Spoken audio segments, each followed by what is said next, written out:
Moin, ihr Landratten. Hier ist Hamburg Hafen Live aus, ja, so ganz richtig ist der Vorspann nicht mit Papenburg. Ich stehe heute in Leer an der Jan-Berghaus-Brücke.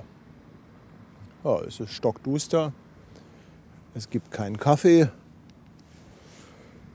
aber dafür sind hier schon andere Leute auf dem Deich, die mich erkannt haben und mich echt erschrocken haben, wenn du hier im Stockdustern stehst und dann plötzlich von hinten einer ankommt und sagt, Moin Paddy. Da zuckst du einmal ordentlich zusammen. Die Disney Destiny, ja, wir sehen sie schon da am Bildrand.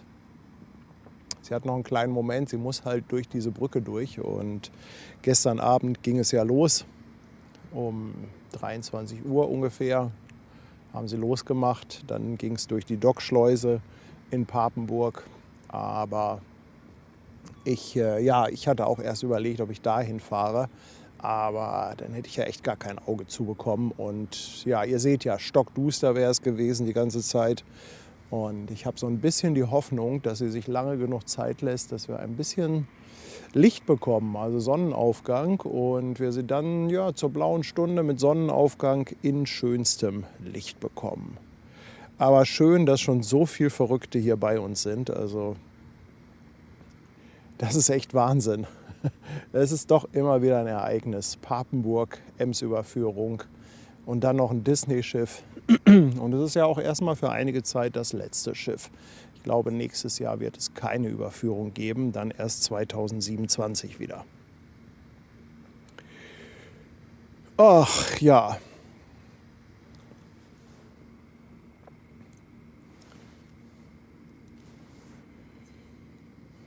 Ich weiß auch gar nicht, wann die Brücke aufgeht, wahrscheinlich erst kurz vorher. Ich glaube, das ist eine Klappbrücke, ne?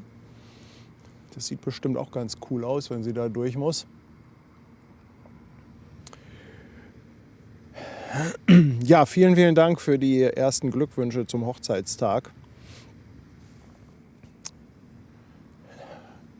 Das hätte Tanja sich, glaube ich, auch nicht träumen lassen, dass sie mal einen Typen heiratet, der morgens um 5:30 irgendwo an ihrem Hochzeitstag auf dem Deich steht und sie dann früh aufsteht, um im Chat dabei zu sein. Ja, es ist halt auch zeitlich alles heute so ein bisschen knapp. Ich werde heute wahrscheinlich keinen zweiten Standort machen, weil ich dann auch wieder nach Hamburg will. Heute spät Nachmittag ist in Hamburg ja noch ein bisschen was. Da geht noch die Mein Schiff und eine AIDA raus und da sind wir dann wieder auf dem Gin Hotel. Die Mein Schiff, die liegt in der Hafen City. Ich weiß gar nicht, ob die schon da ist. Müsste eigentlich jetzt irgendwann mal ankommen in Hamburg. Mein Schiff und AIDA. Ja, und danach werden wir dann so ein bisschen noch Hochzeitstag feiern. Postbüttel, Dankeschön. Anzahlung für ein ordentliches Hochzeitsdinner. Ja, danke, danke, danke. 5 €. Vorhin hatte ich gesehen, Andi, der Sattelschlepper, hatte schon 5 Mitgliedschaften verschenkt. Auch an dich ein Danke. Danke, ja.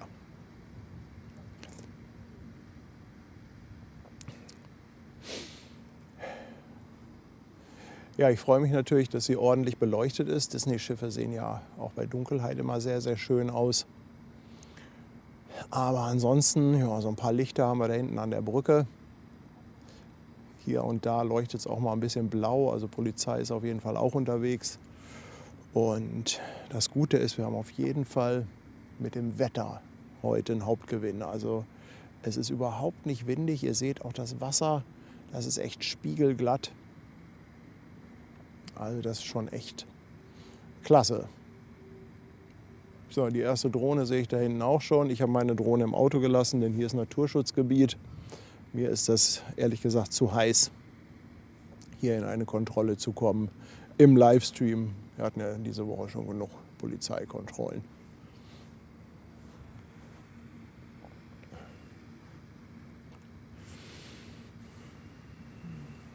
Ach, AIDA ist gerade bei Finkenwerder und Mein Schiff hier in Altona. Sandra, meine Liebe, 10 Schweizer Franken Für einen Kaffee, Kaffee für mich und Blumen für Tanja. Danke, danke.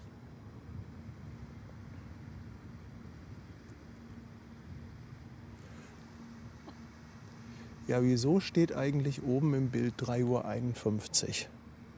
Das ist eine gute Frage. Was ist denn da jetzt wieder kaputt?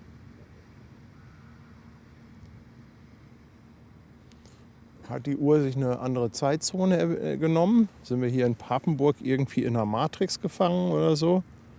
Ich habe keine Ahnung. Ach komm, dann blenden wir das mal da oben aus, bevor das hier noch diskussionsmäßig ausartet. So, mal gucken.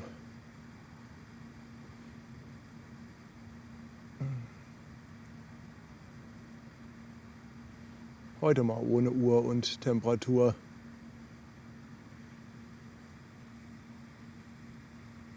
Wundert mich aber auch, dass da 3:51 Uhr steht. Hilfe.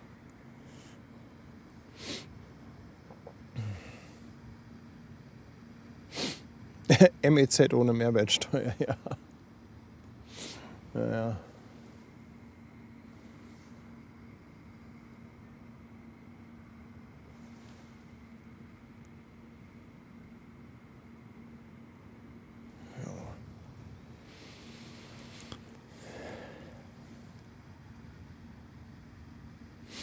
Ja, mit dem DeLorean nach Papenburg.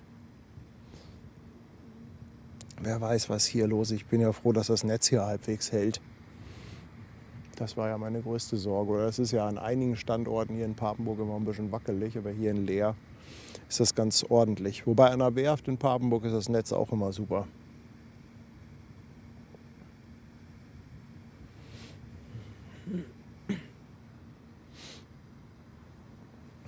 Ja, außerdem finde ich es ganz gut, heute mal hier zu stehen, denn hier in Leer war ich bisher noch nie. Ich hatte ja so ein paar Standorte, wo ich immer ganz gerne war. Natürlich in Papenburg selbst an der Werft. Dann gab es noch hier mittendrin so einen Standort mit so einer Kurve. Der war auch ganz cool. Und am Ems-Sperrwerk, Leer war ich noch nie. Gerade hier die Jan-Berghaus-Brücke. Die ist natürlich auch für mich neu. Ja, Timo, Temperatur passte, glaube ich. Also es müssten so um die 15 Grad sein.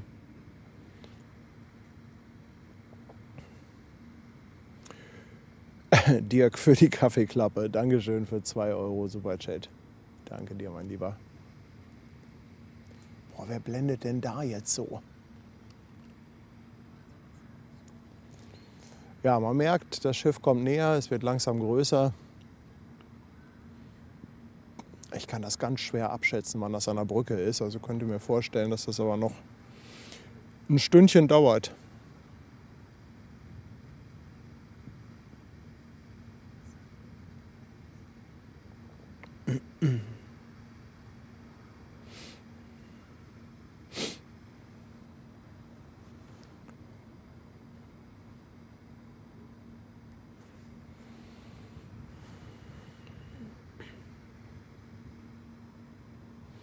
Ja, das wird in der Tat irgendwie Polizei sein oder irgendein anderes Boot. Aber die leuchten aber auch genau in meine Richtung.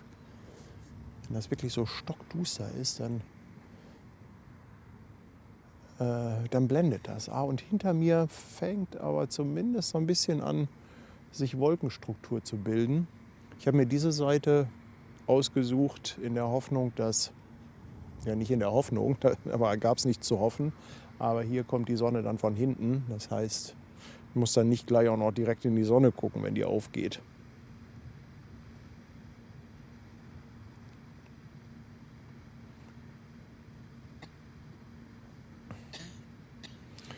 Tony, good morning.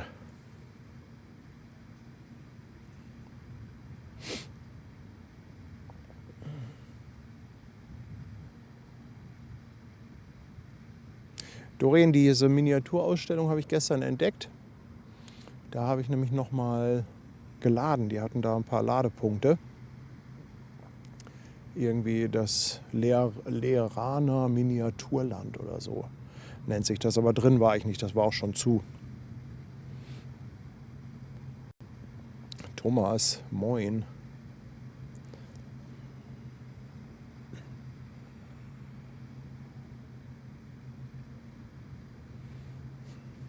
Ostfriesen sind super nette und offene Leute, ja.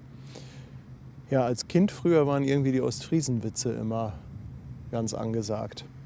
Fand ich früher total lustig. Da gab es echt, ich glaube, ich hatte sogar ein Buch mit Ostfriesen-Witzen. Komm, haut eure Ostfriesen-Witze raus.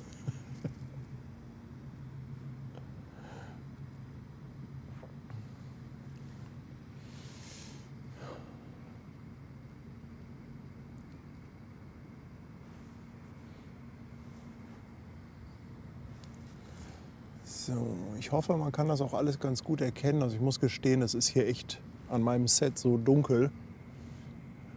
Aber ich sehe ein paar helle Leuchtpunkte.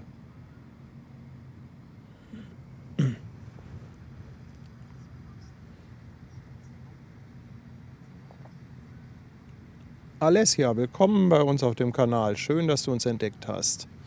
Wie kann ich mir das vorstellen? Stehst du dort, sitzt du auf einer Bank oder Picknickdecke? Finde euch klasse und schaue wirklich sehr gerne. Nee, in der Tat stehe ich hier auf dem Deich. Also wenn das nachher etwas heller ist, dann werde ich auch mal euch auf der zweiten Kamera zeigen, wie ich hier stehe. Aber das macht jetzt gerade so überhaupt keinen Sinn. Ich denke mal, so in einer halben Stunde fängt das an, dass so ein bisschen Licht kommt.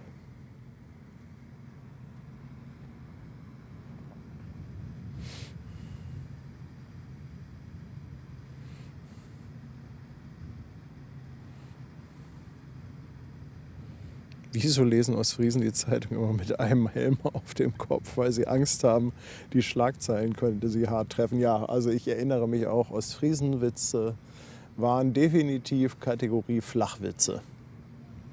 Ich glaube, heute lacht da auch keiner mehr drüber, oder?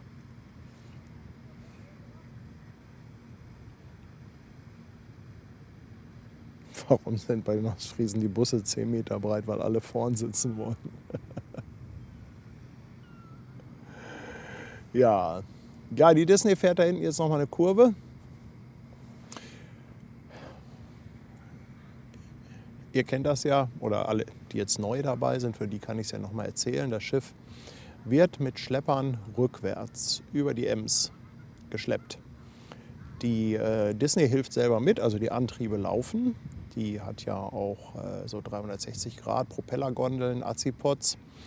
Und dadurch, dass das Schiff rückwärts fährt, ist es halt leichter zu manövrieren und sie können sich halt zusätzlich so ein bisschen extra Wasser mit den Propellern unter den Bug schaufeln. Denn das ist eine echt knappe Kiste. Also hier geht es wirklich um Zentimeter. Die Ems, die wird aufgestaut. Irgendwie vor 2 Tagen oder vor 3 Tagen, ich glaube vor 2 Tagen, haben sie das Ems-Sperrwerk geschlossen. Und dann wird die aufgestaut, die Ems, damit halt genug Wasser drin ist. Das dürfen sie auch nur zu einer bestimmten Zeit, weil das ja hier alles auch Naturschutzgebiet ist. Und ich glaube, die Zeit, ab wo sie die Ems überhaupt erst aufstauen dürfen, die ist auch jetzt. Also ich glaube, das geht auch erst, es ging 15., 16., 17. September los.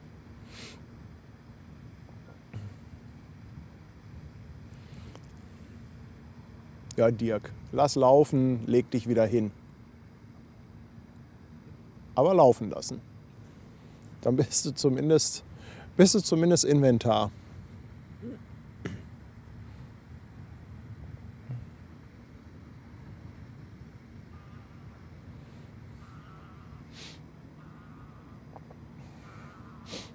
Insgesamt sind 4 Schlepper, glaube ich, unterwegs.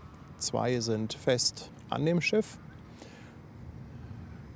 Hinten ist auf den Rumpf extra so ein Haltepunkt geschweißt. Und an diesem Haltepunkt, da macht der Achternschlepper fest. Vorne ist so eine Plattform, sodass die Schlepper halt wirklich direkt am Schiff sind und keine langen Leinen haben. Also wenn die jetzt an den Wenn die jetzt an Leinen, also Leinen haben sie trotzdem, aber wenn die jetzt lange Leinen hätten, dann bräuchten die halt viel, viel mehr Platz zum Manövrieren. Und so sind sie halt direkt am Schiff dran und haben natürlich dann auch den besten, ja, wie nennt man das? Besten Wirkungsgrad, besten Hebel. Also auf jeden Fall können sie dann am besten manövrieren, ohne wahnsinnig viel Platz zu brauchen. Namami, moin und danke dir für 7 Monate.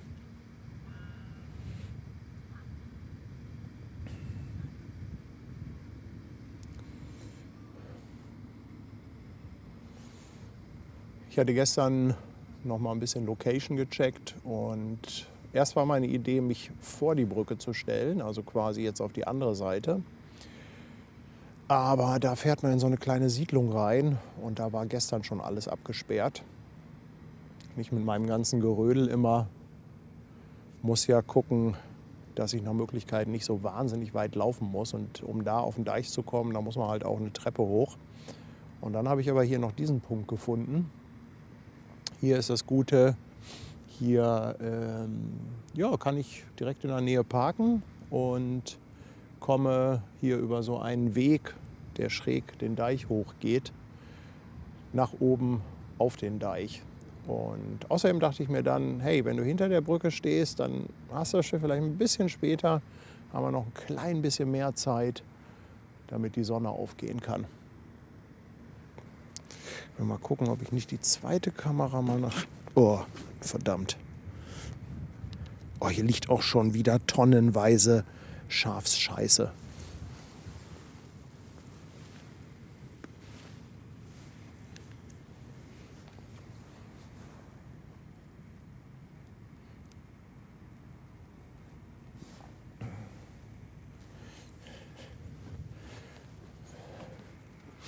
So, ich habe mal die zweite Kamera umgedreht. Mal gucken, ob wir da was erkennen. Es ist auch noch relativ dunkel, aber da kann man schon so langsam sehen, wo die Sonne aufgeht.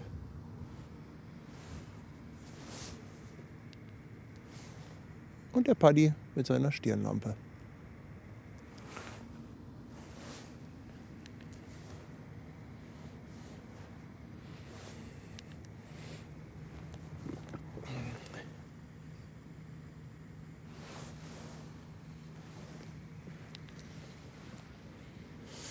Ja, und jetzt kommen immer mehr Autos hier.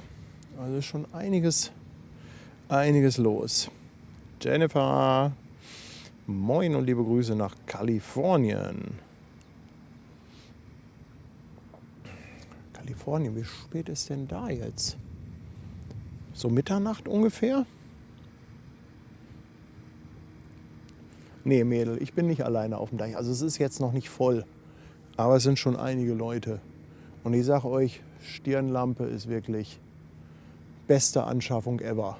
Ohne die würdest du hier echt in eine Tretmine nach der anderen stapfen. –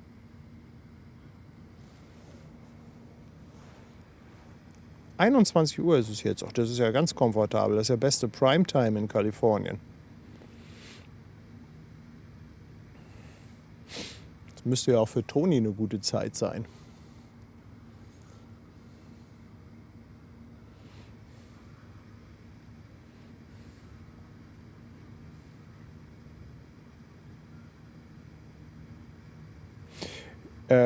Genau, Björn, danke nochmal für die Ergänzung. Also ich hatte ja gesagt 4 Schlepper, also 2 sind direkt dran an dem Schiff. Und außerdem gibt es dann immer noch 2 zusätzliche Schlepper als Absicherung, als Backup, die dann mitfahren.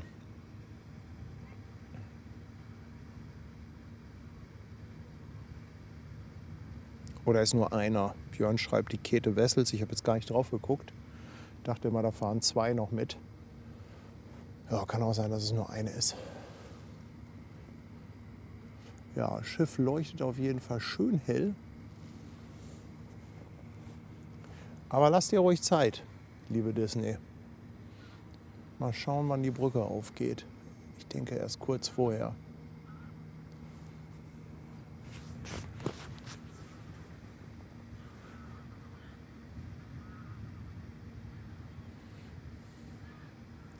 Tony, same time zone as Jennifer, 9:05 p.m. Prime time for you. You're welcome. This stream is for you, Tony. Sandra, ich stehe in Leer an der Jan-Berghaus-Brücke, beziehungsweise ein Stück dahinter.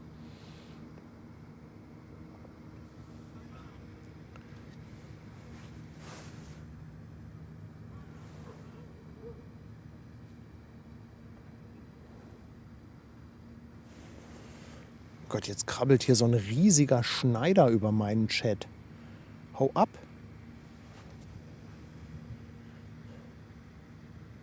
Ja, Sabrina, ich weiß nicht, ob es 4 sind. Ich war der Meinung, dass immer 2 noch mitfahren, aber kann sein, dass es nur 3 sind. Ich muss schon mal schauen auf Wesselfinder.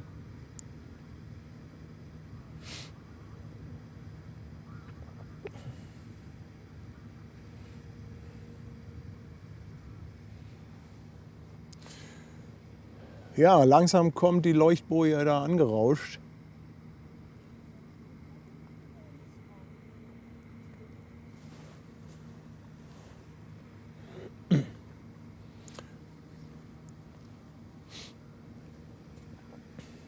Ja, das Schiff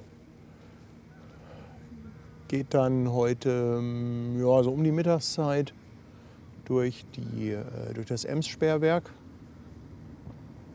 Und kurz dahinter, so in Emden irgendwann, da werden dann die Schlepper losgemacht. Das Schiff dreht und fährt dann das erste Mal mit eigenem Antrieb.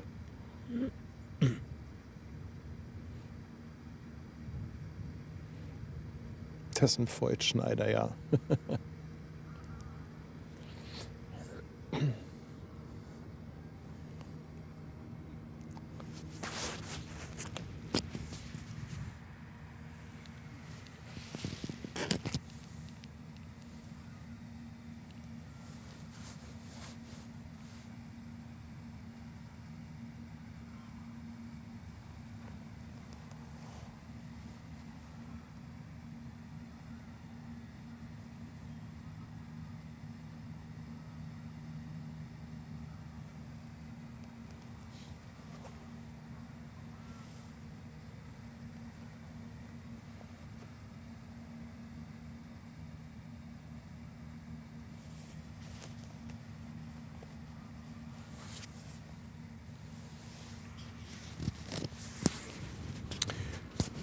Panda, also das müssten so ziemlich die größten Schiffe sein, die noch über die Ems gehen.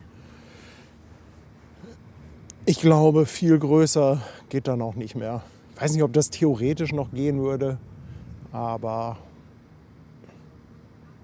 das sind so die größten. Ich glaube, die Carnival Jubilee hatte eine ähnliche Größe.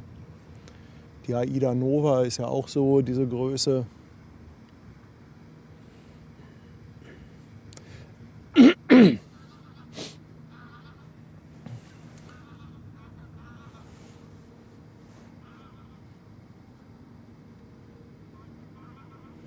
Ihr seht, da kommt langsam ein bisschen Sonne am Horizont.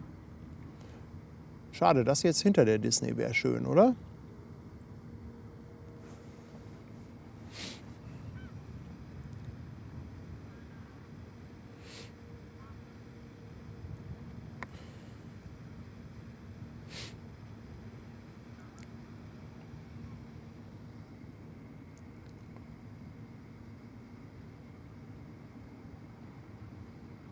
Lass dir Zeit, Baby.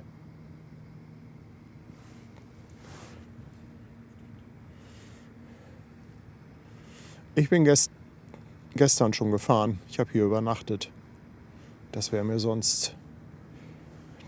zu heftig gewesen sonst. Eine große Kurve hat sie noch. Nee, hat sie nicht. Ist jetzt gleich schon an der Brücke.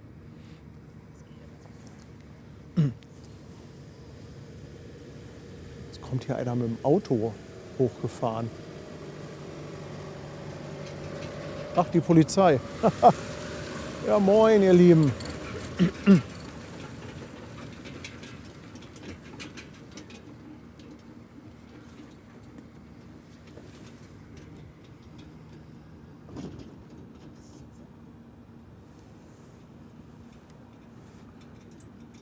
Polizei mit dem Boot zu Land.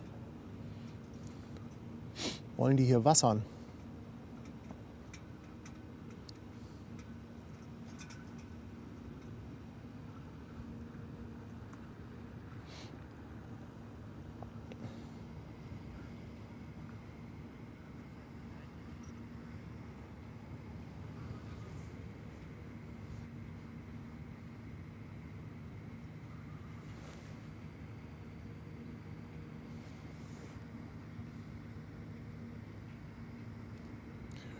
Ja, mal gucken, ob die so früh morgens hier ein Horn raushauen. Das wäre ja auch ganz schön.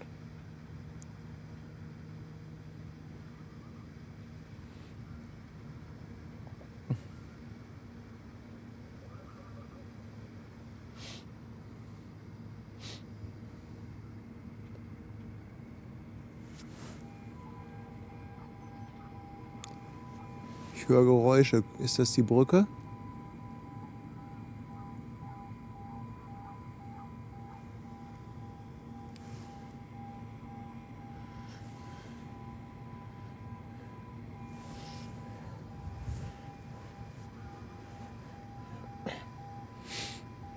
Friedrich, die ist, ja, jein komplett fertig gebaut. Also die sind natürlich noch dabei, Innenausstattung und so weiter.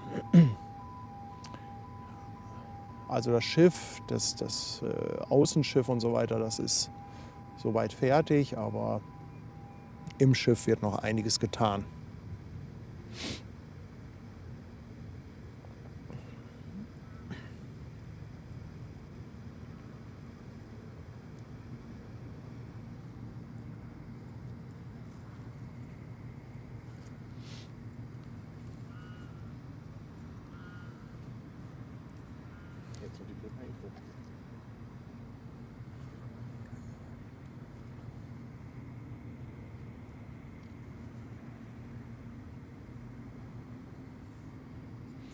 War das Geräusch von der Brücke? Ja.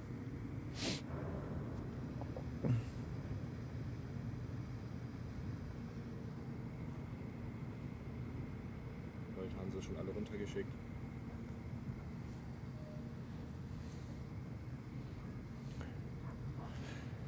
Aber schon wieder flott unterwegs. Im Zeitplan stand ja 7 Uhr leer. Naja, ist die Frage, bis wohin man leer definiert. Das stimmt.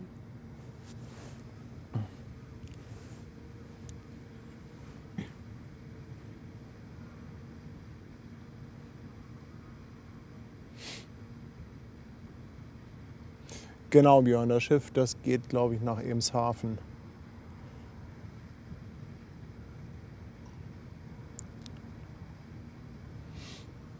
So, Brücke geht auch hoch.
Oh, Sonne, beeil dich.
Diskothek, wenn du nur 30 Kilometer entfernt wohnst.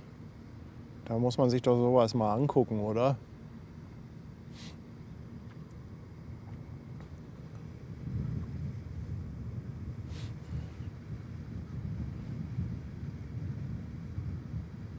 Ach, du wusstest davon vorher nicht?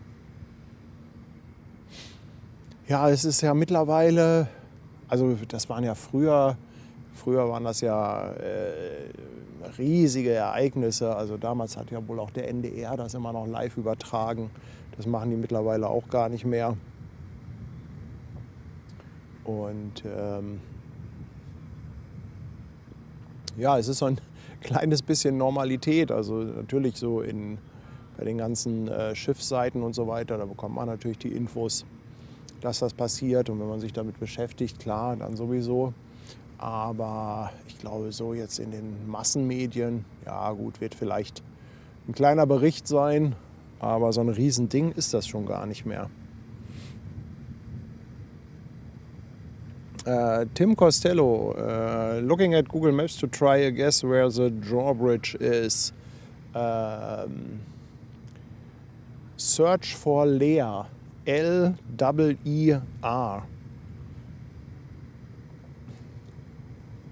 Or maybe you just use Vessel Finder or Marine Traffic, and there you can track the ship and see where it is. Ja, NDR will ausschlafen. Ja.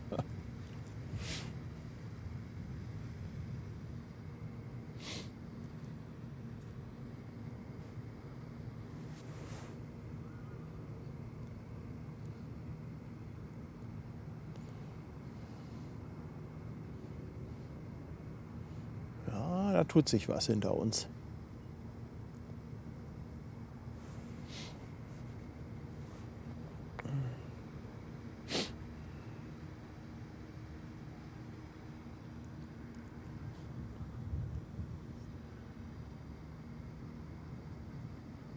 Ich weiß gar nicht, weiß jemand von euch, wie breit die Durchfahrt bei der Brücke ist? Wie viel Platz haben die da?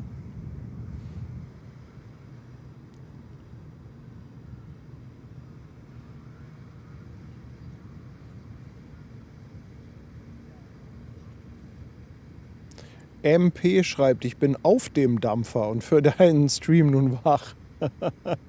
Was machst du denn da?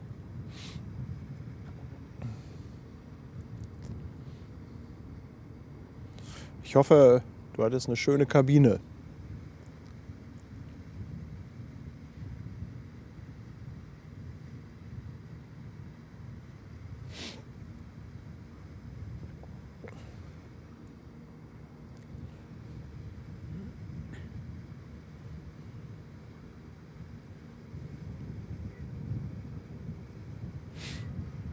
Rot, genau, die wird rückwärts gezogen.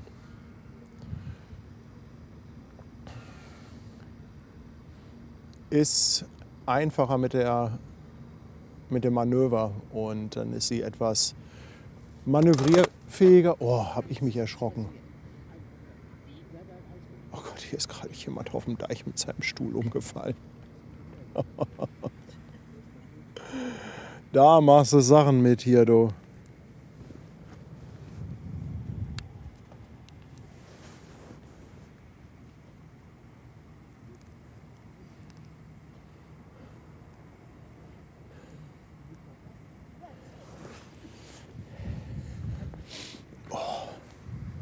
Morgens um 6:30 Uhr auf dem Deich umgekippt.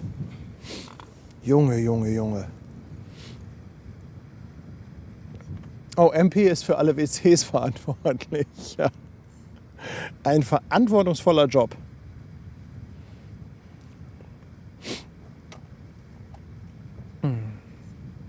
Was mit alten Kreuzfahrtschiffen passiert? Ja, die werden abgewrackt. Also oftmals werden die nochmal verkauft. Und irgendwann werden die aber abgewrackt.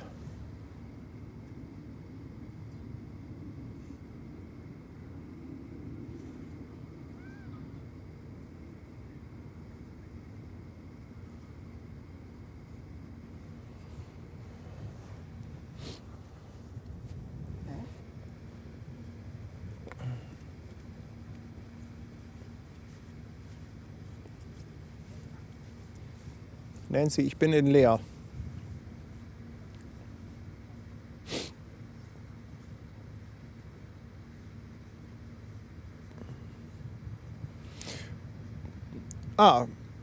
Durchfahrtsbrücke ist laut Internet, Durchfahrtsbreite der Brücke ist laut Internet 56 Meter. Ja, das ist ja genug. Wie breit ist die Disney? 42 oder so?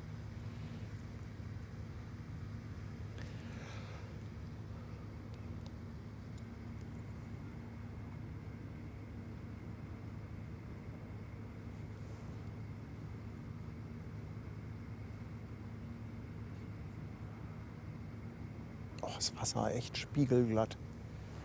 Richtig schön.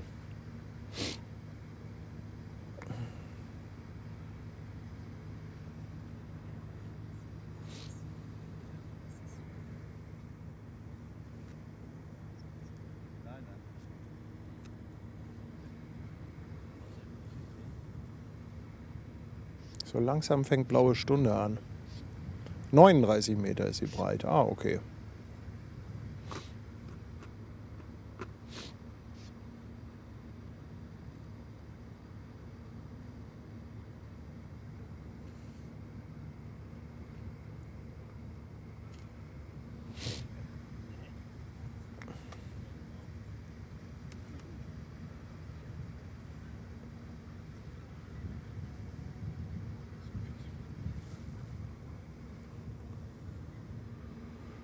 Ja, langsam kann man hier auch die Umgebung erkennen.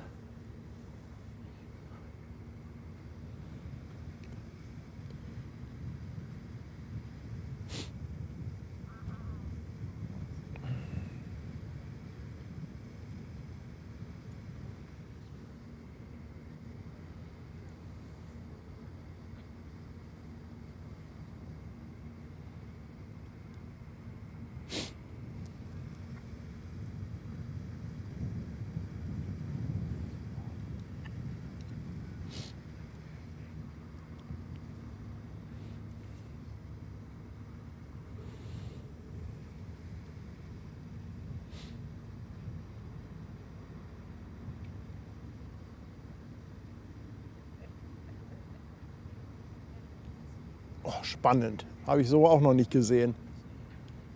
Ich liebe sowas, ja. Gucke ich mir auch unheimlich gerne an.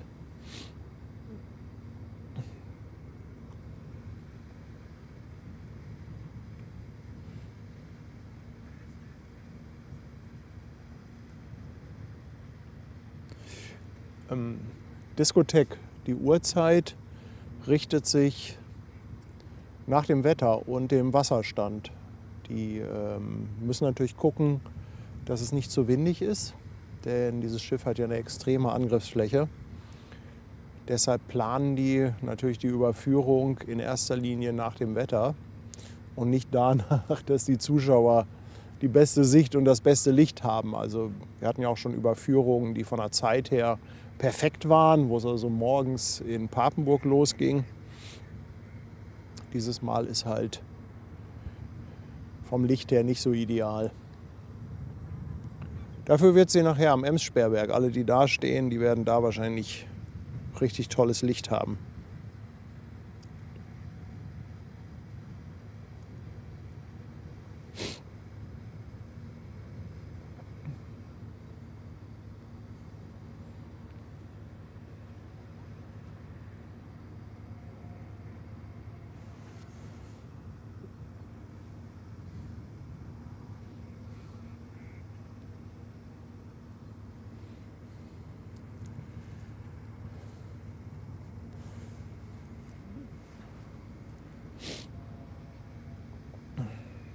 Oh, da kommen Grüße aus Bielefeld. Liebe Grüße in die alte Heimat. Ich finde, wenn sie gleich durchgefahren ist, kann sie mal Wegdienst für Leer machen.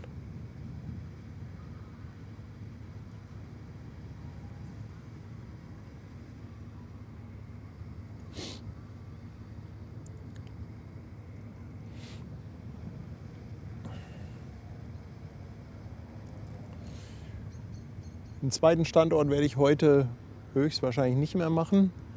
Denn ja, einige von euch wissen es ja, haben es auch schon in den Chat geschrieben, wir haben heute Hochzeitstag. Und außerdem haben wir natürlich in Hamburg nachher noch den Doppelauslauf von der Mein Schiff und AIDA, dem Mein Schiff Hafen City. Und da sind wir auf dem Gin Hotel und ja, machen da noch einen kleinen Stream vom Auslaufen der beiden Schiffe in Hamburg. Und danach wird ein bisschen Hochzeitstag gefeiert.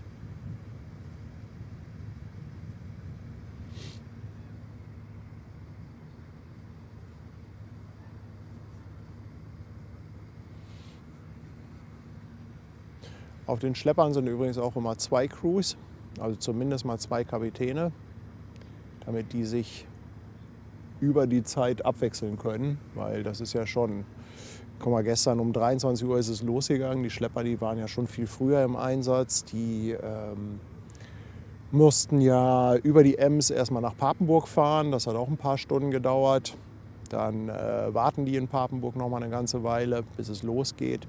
Ja, und bis der Job dann erledigt ist für die Schlepper, das wird wahrscheinlich auch, ja, guck mal, 12:30 sollen die das Sperrwerk passieren. Dann wird das bestimmt noch mal 1 bis 1,5 Stunden dauern, bis die Schlepper dann fertig sind. Da ist natürlich gut, dass die sich abwechseln.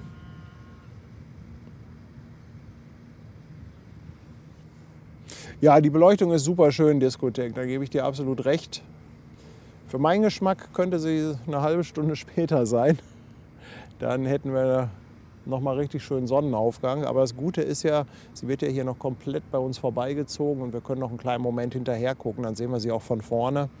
Und dann habe ich die Hoffnung, dass wir da noch mal ein richtig schönes Licht bekommen. Erika, ich danke dir vielmals für 4 €. Vielen, vielen Dank. Tanja und ich haben ja den großen Vorteil, dadurch, dass wir selbstständig sind, sind wir zeitlich auch extrem flexibel. Also wir verbringen unheimlich viel Zeit miteinander, vor allem auch in der Woche.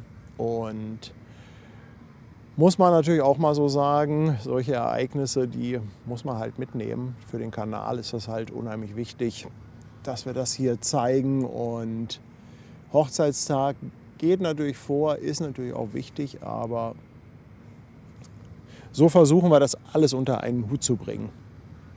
Und im Notfall feiern wir Montag dann Hochzeitstag nach, wenn ihr alle am Arbeiten seid. Tony, thanks for 15 € for large coffee and croissant. Thank you, my friend. Also, dass die mal nach Hamburg kommt, das ist eher unwahrscheinlich. Disney ist sowieso sehr, sehr selten in Hamburg.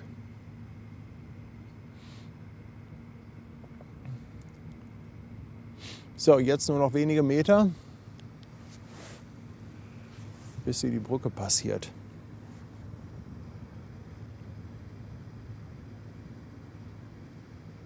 Wer hat beim Zugucken schon seekrank?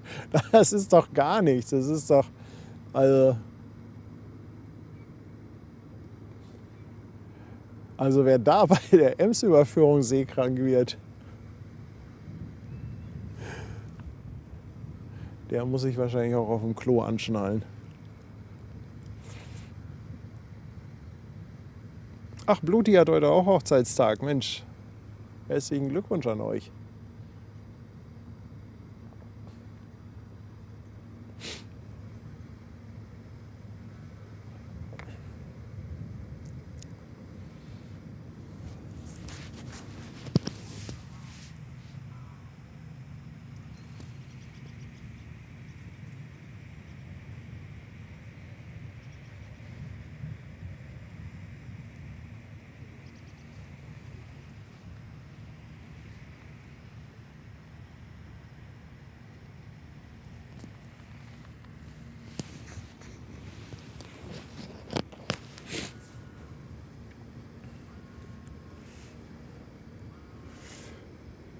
Ja, Sandra, das ist jetzt blaue Stunde. Also blaue Stunde nennt man immer die Zeit vor Sonnenaufgang bzw. nach Sonnenuntergang. Ist auch meistens keine volle Stunde.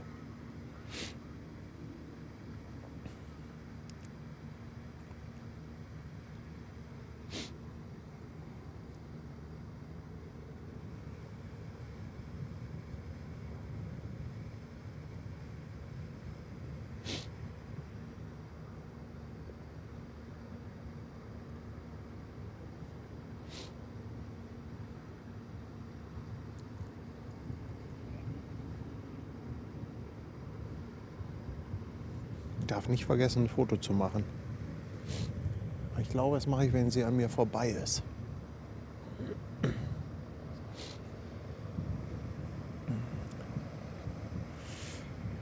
Danny, Dankeschön für die Hochzeitstagsgrüße und 2 Euro. Liebe Grüße zurück.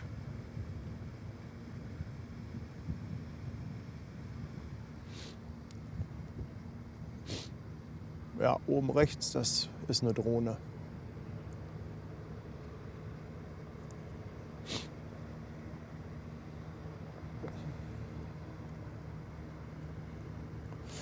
Ich habe meine zu Hause gelassen, weil das hier, ach, hinter mir steigt auch schon wieder eine Drohne. Ja, das ist Naturschutzgebiet hier auf dem Deich. Darfst du eigentlich nicht fliegen, also nicht ohne Genehmigung. Joanna, Tanja ist zu Hause.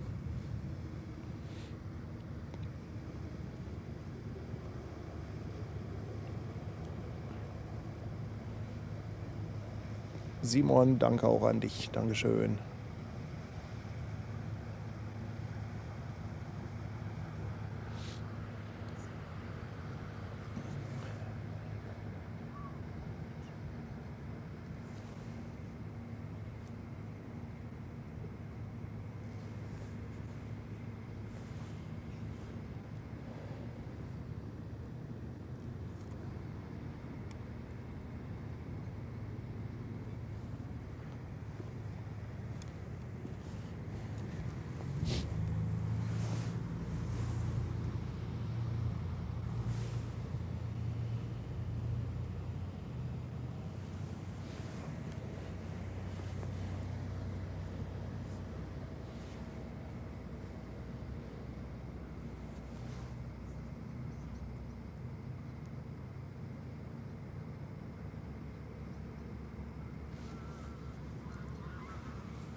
Hört ihr eigentlich die Gänse?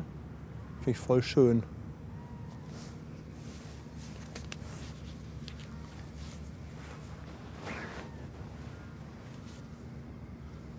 So, jetzt ist der Moment gekommen.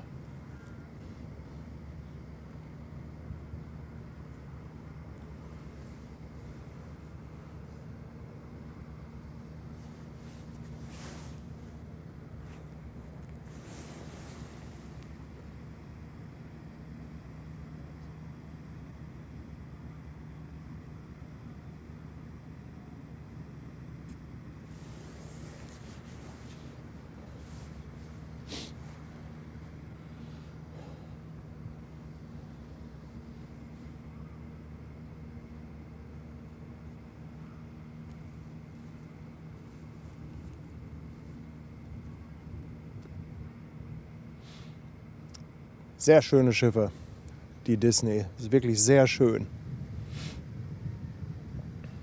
Tim Costello, thank you for 1999 bucks. Thanks for hosting this. Haribo Snacks on us. Ja.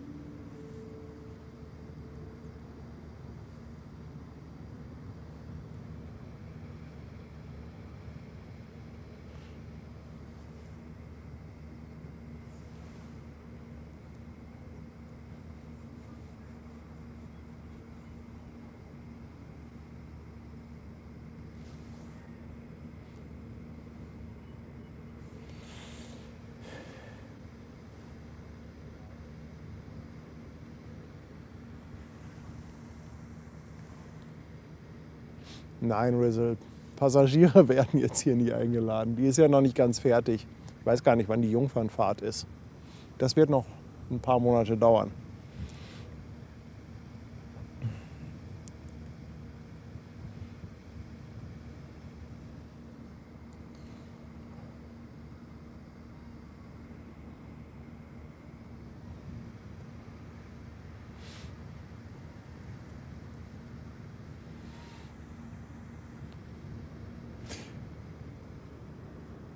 Ja, ich bin heute früh raus. Also um 4 habe ich mir den Wecker gestellt. Hergefahren bin ich allerdings gestern Abend schon oder gestern Nachmittag, weil ich nochmal den Standort gecheckt habe. Hier in Leer war ich ja noch nie. Bei den anderen Überführungen hatte ich immer andere Standorte. Ich hatte die Hoffnung, dass hier halt schon langsam die Sonne aufgeht.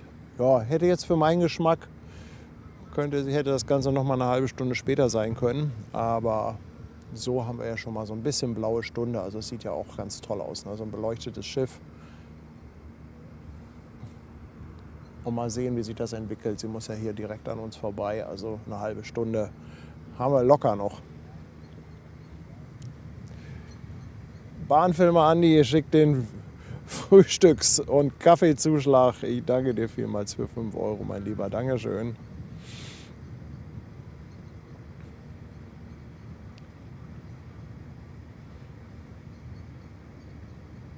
Ach, Skolzi hat es rausgesucht. Anfang bis Mitte Oktober soll das Schiff übergeben werden an Disney. Dann geht es über den Atlantik zum Heimathafen Port Everglade. Das ist schon ein cooles Bild, oder? Durch die Brücke. Das ist schon echt ein cooles Bild.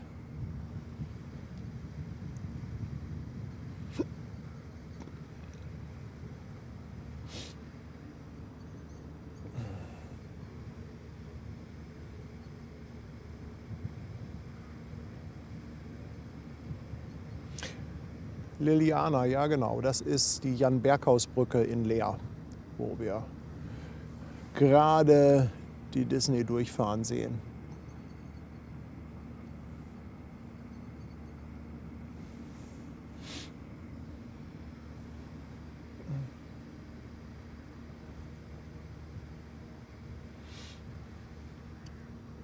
Jen, den Spider-Man, ja, der ist ja hinten am Heck.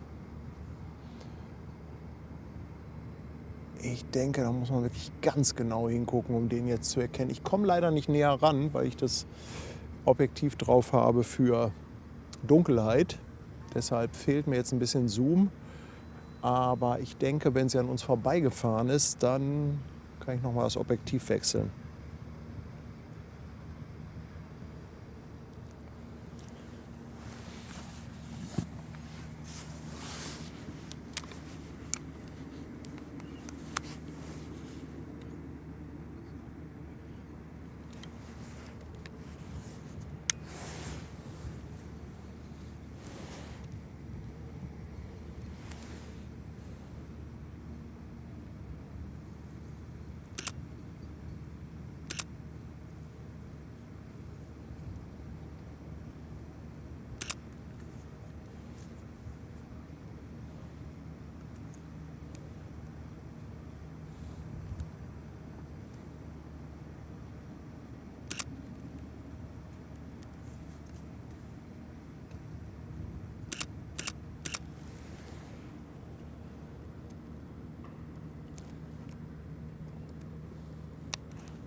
Michael G., vielen, vielen Dank. 10 Euro einfach so. Danke für die schönen Bilder. Vielen, vielen Dank.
Ganz vergessen, die Gegenlichtblende umzudrehen.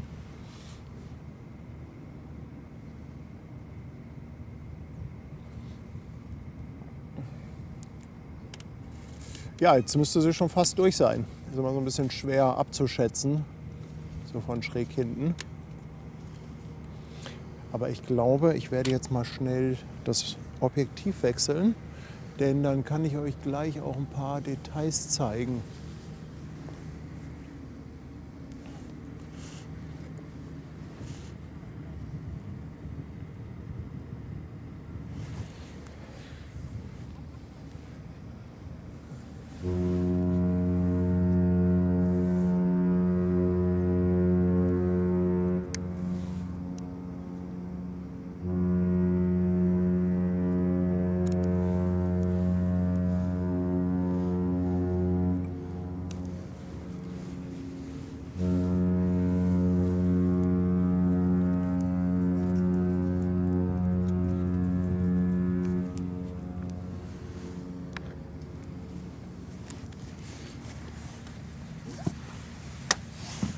Na, da gab es doch wenigstens mal ein Frühstückshorn.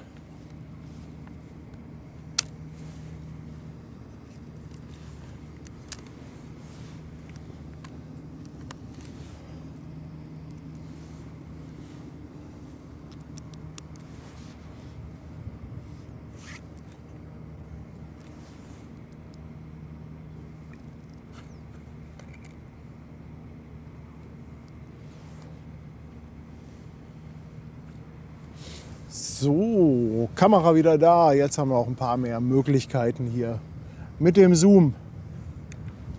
Endlich.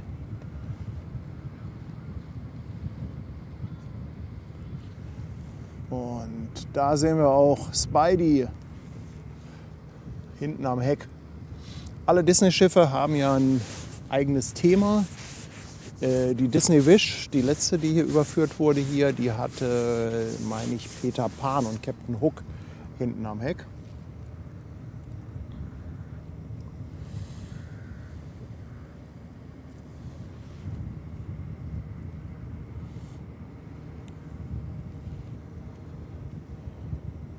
Zwei Schornsteine hat sie, allerdings ist ein Schornstein eine Suite. Das heißt, da kann man drin wohnen.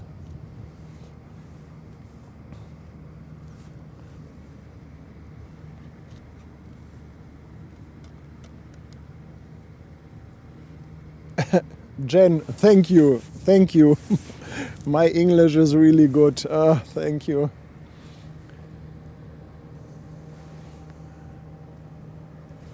I hope it's enough. Oh, ich glaube, lichtmäßig haben wir jetzt aber doch das ganz gut getroffen, oder? Was sagt ihr?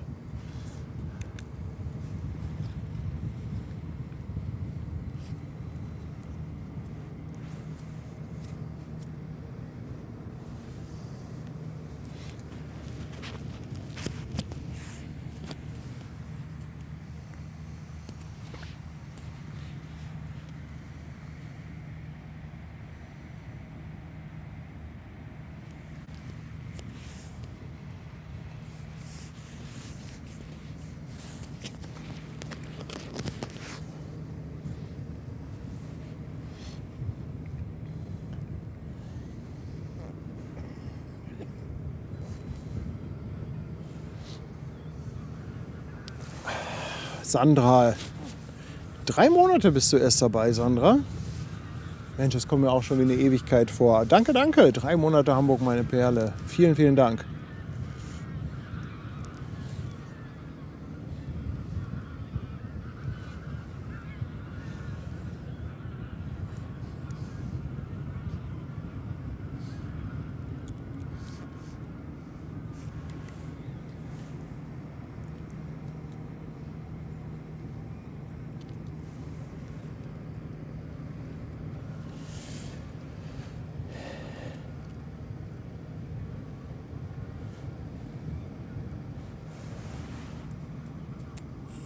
Licht- und Bildqualität sind ganz okay.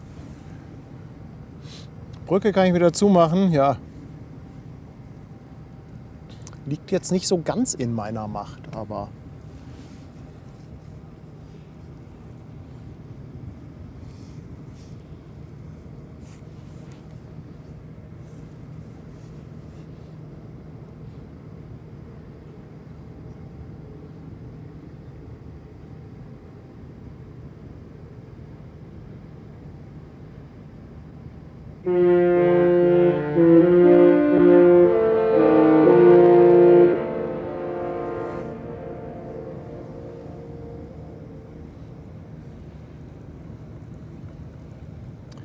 So mögen wir das. Denen ist das völlig egal, ob hier noch jemand schläft.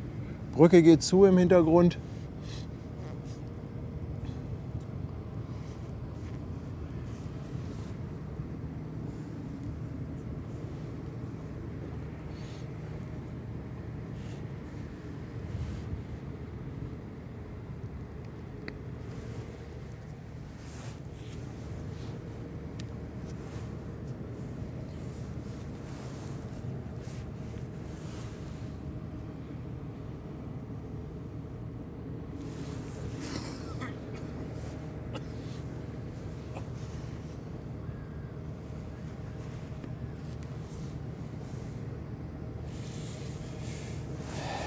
Peter, ich danke dir vielmals. Eine verschenkte Mitgliedschaft. Danke, danke. Da haben wir den Spidey nochmal.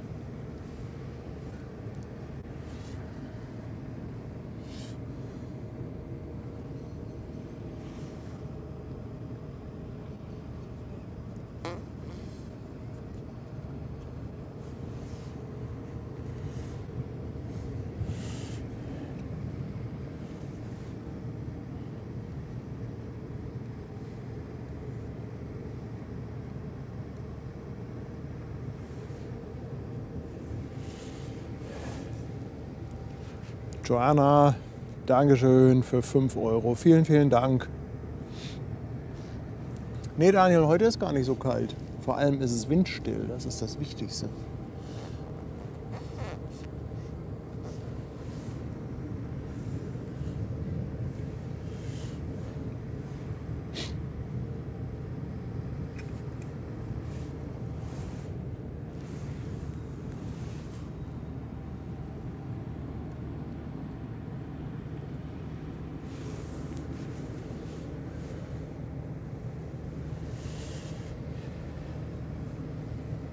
Ist doch schön, oder?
Ich glaube, die Suite ist da im vorderen Schornstein, wo auch der Monitor ist.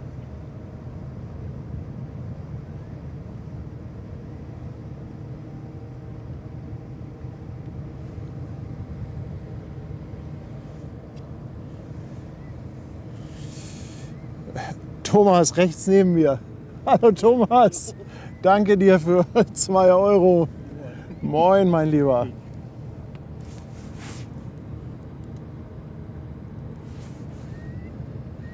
Schön, dich mal persönlich zu treffen. Ja, wenn du auch in Hamburg, aber irgendwie nie da, wenn du einen kleinen Gang bist.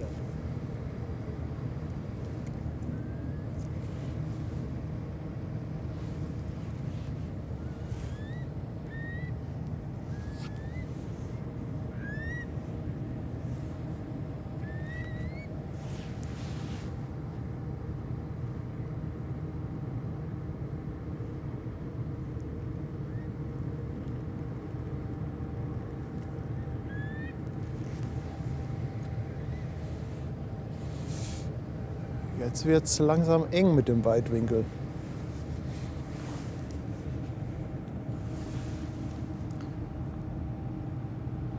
Aber Handy richtet.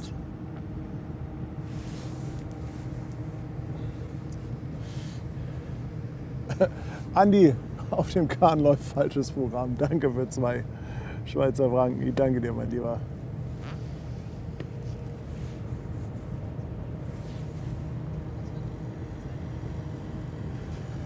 Oh, Polizei kommt auch zurück.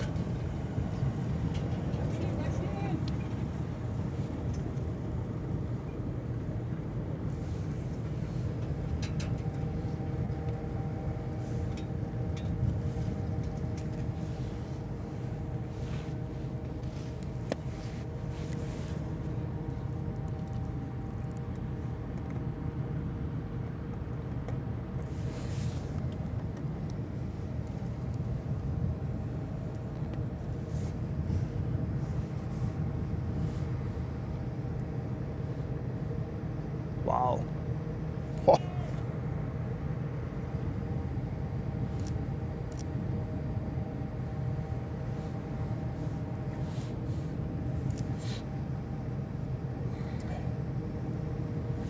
Und guckt mal, wie wenig Platz da jetzt ist zum Ufer.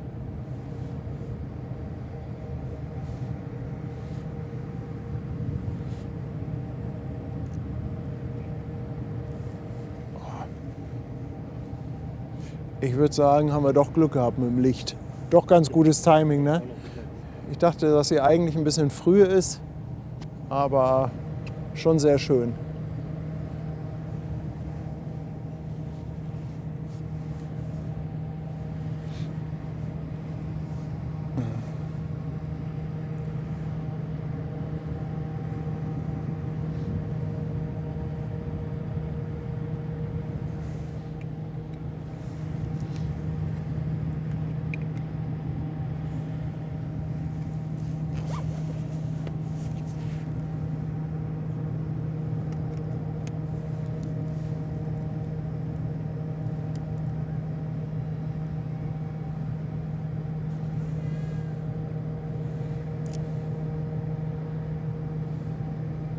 Simone, das kommt einem natürlich jetzt sehr schnell vor, weil sie direkt bei uns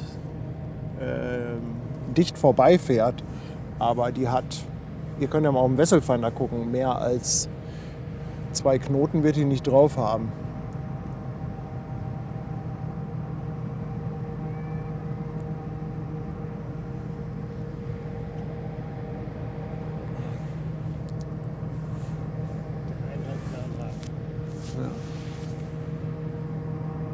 Ja, müssten so 2 Knoten ungefähr sein, ne?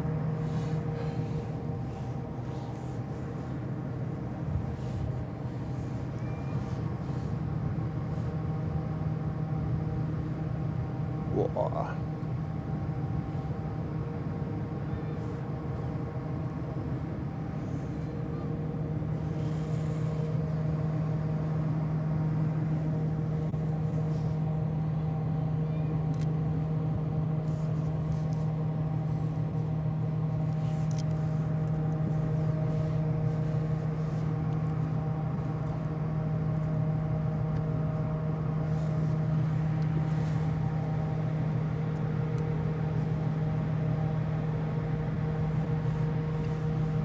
Ja, und jetzt sehen wir sie auch gleich von vorne.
So, da gibt auch noch jemand ein paar Morsezeichen.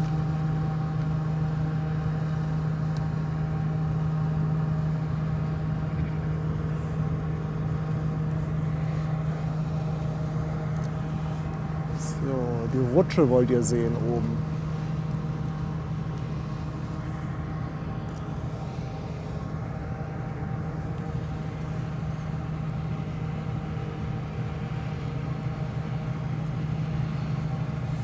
Ja, das sind doch Bilder.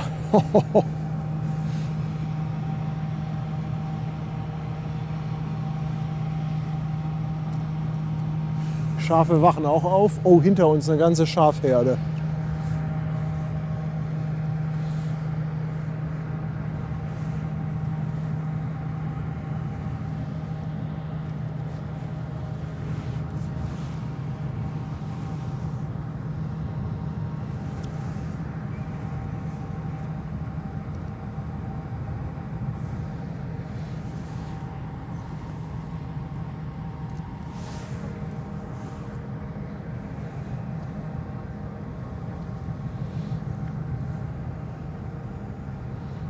Klar wird die auch in Hamburg in den Hafen passen. Das ist ja so etwa die Größe von der Aida Nova.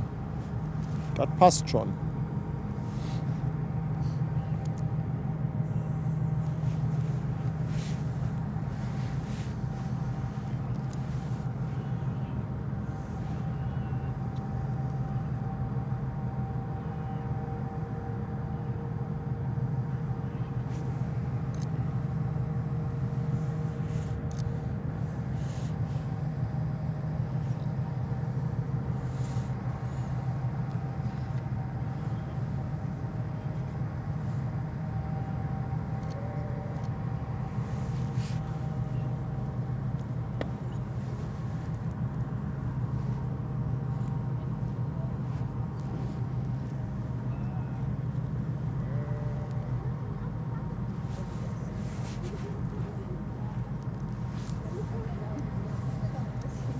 Oh, jetzt kommen die Schafe hier zu uns. Klasse.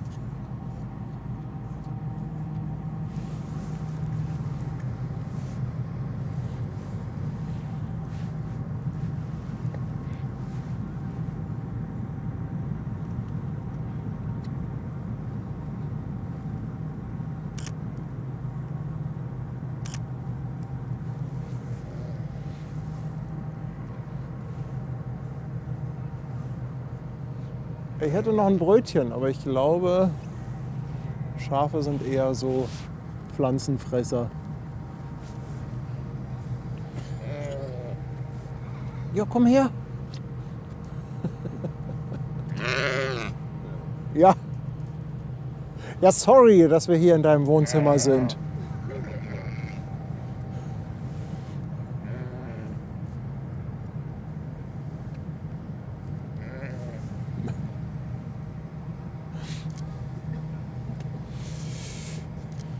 Schreu, Dankeschön. 2 Monate auf Twitch dabei. Danke, danke, mein Lieber.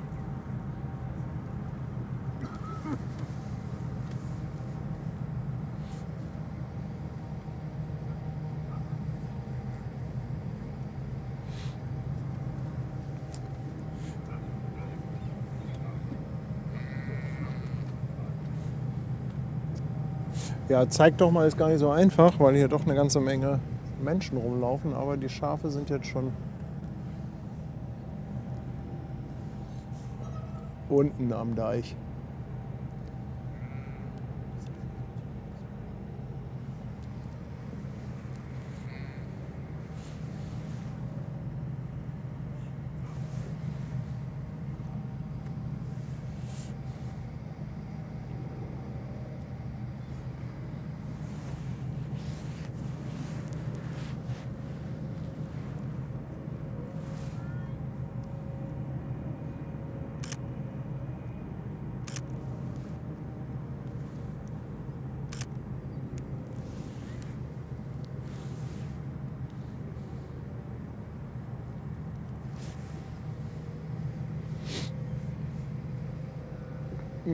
Neues AIDA-Horn, ja, das Mäh. Ich glaube, das Mäh müssen wir mal rausschneiden, oder? Dann passend zur Möwe. Eine Möwe habe ich ja.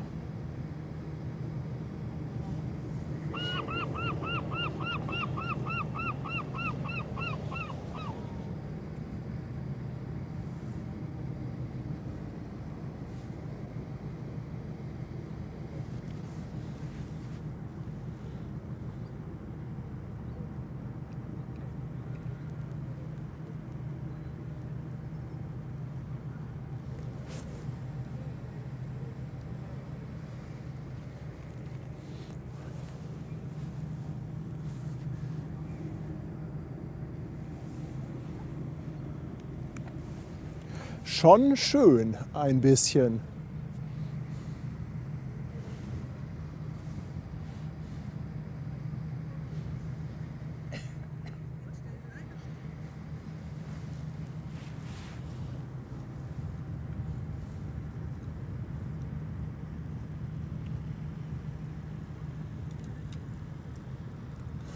Ja, das Schöne ist, sie muss da jetzt noch mal eine Kurve nehmen. Das heißt, ein bisschen haben wir noch. Frischeres Dönerfleisch sieht man selten.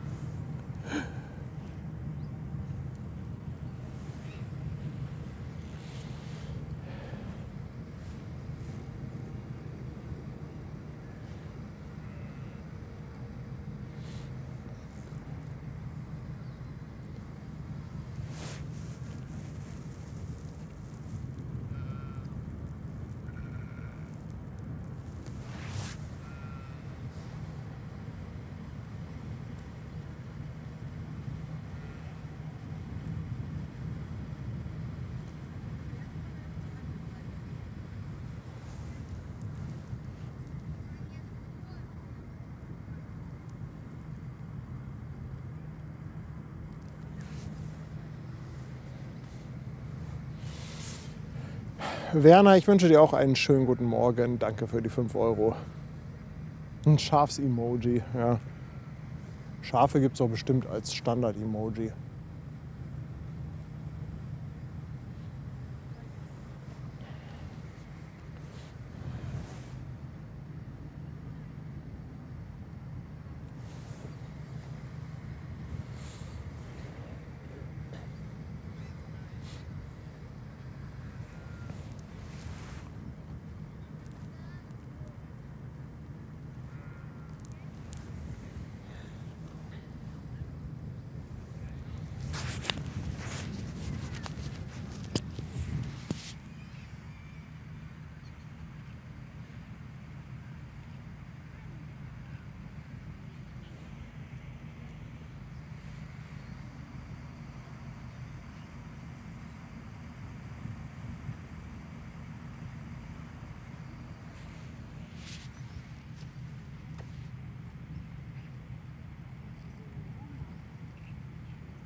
Oh, krass, wie das nachhallt. Krass.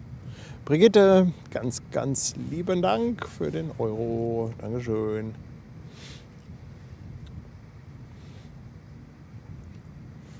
Cool, haben wir auch noch ein sauberes Horn bekommen. Ich glaube, das taugt fürs Archiv.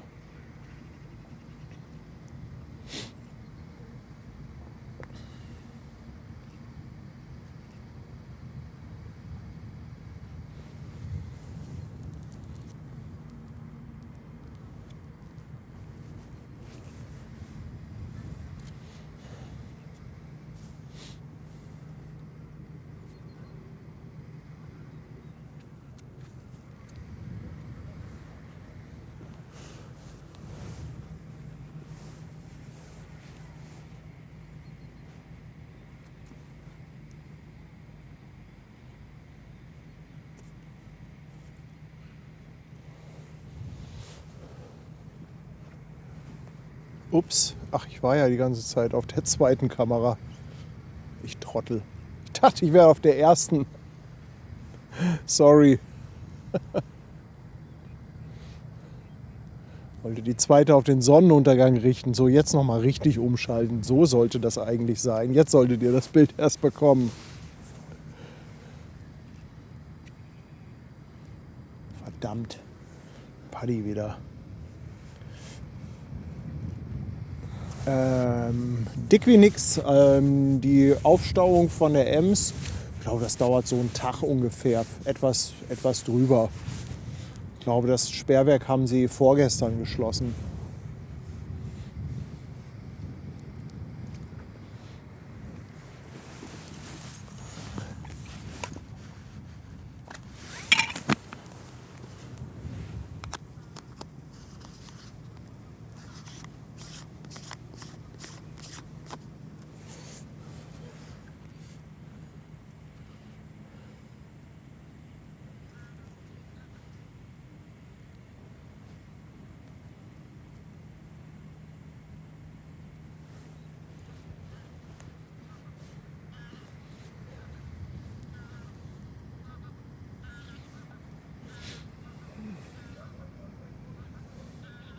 Ja, keine Hamburg-Hafen-Live-Flagge drauf.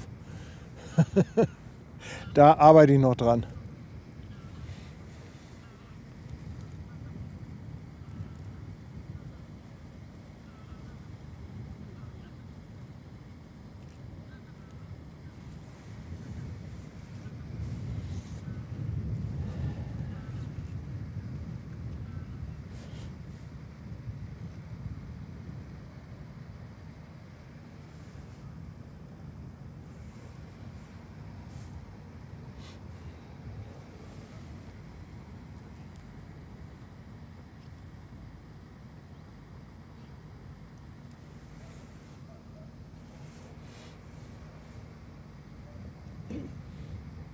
Uhr 11 gerade mal. Mensch, bin ich ja zum Mittag zu Hause.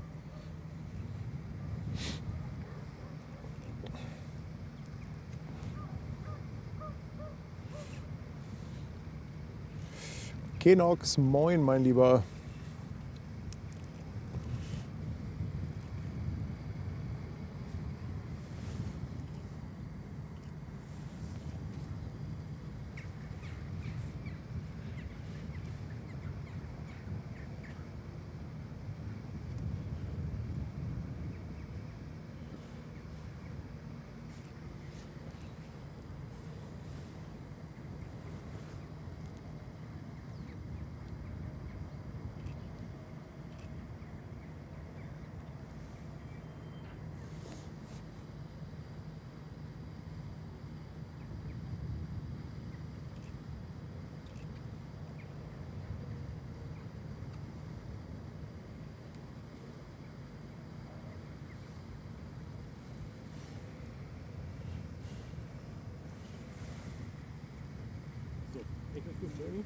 Alles klar.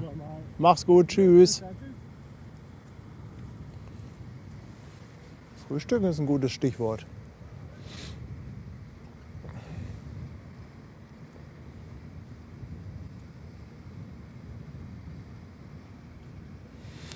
Das ist ein sehr gutes Stichwort. Ja, im Moment bleiben wir noch drauf, oder? Die muss ja da hinten noch um die Kurve fahren. Gibt ja überhaupt keinen Grund, jetzt hier schon einzupacken.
Ja, wenn sie so weit weg ist, dann sieht das immer alles viel, viel langsamer wieder aus.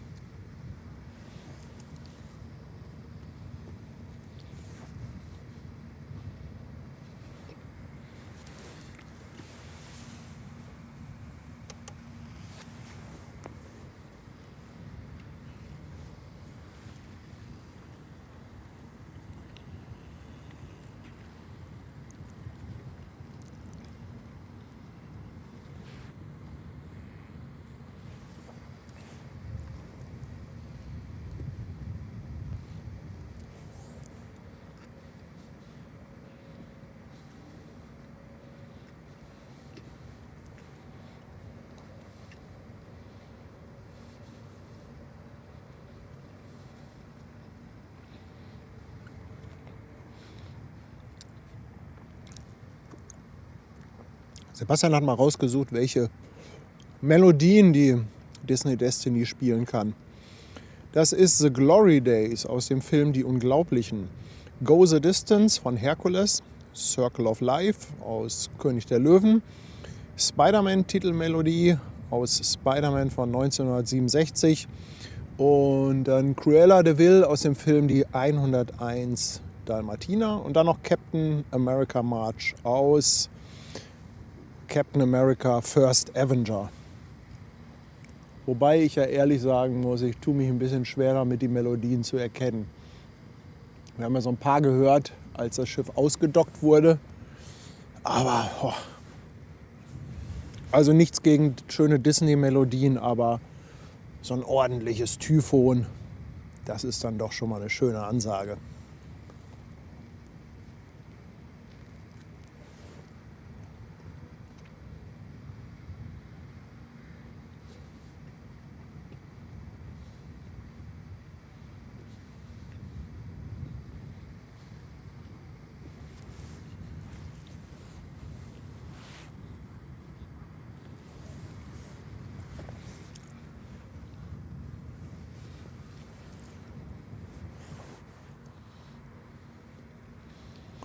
Und jetzt ist, glaube ich, dann auch endlich mal Sonnenaufgang.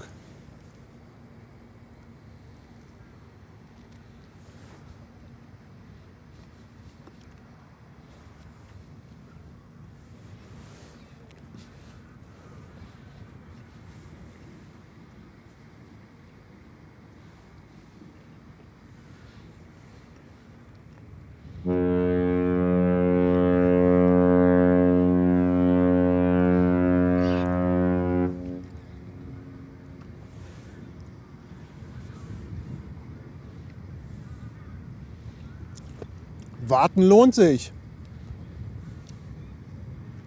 Doch ein geiles Typhon, oder? Komm, das klingt gut. Das klingt richtig gut.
Heute soll doch das Wetter eigentlich noch mal richtig schön werden.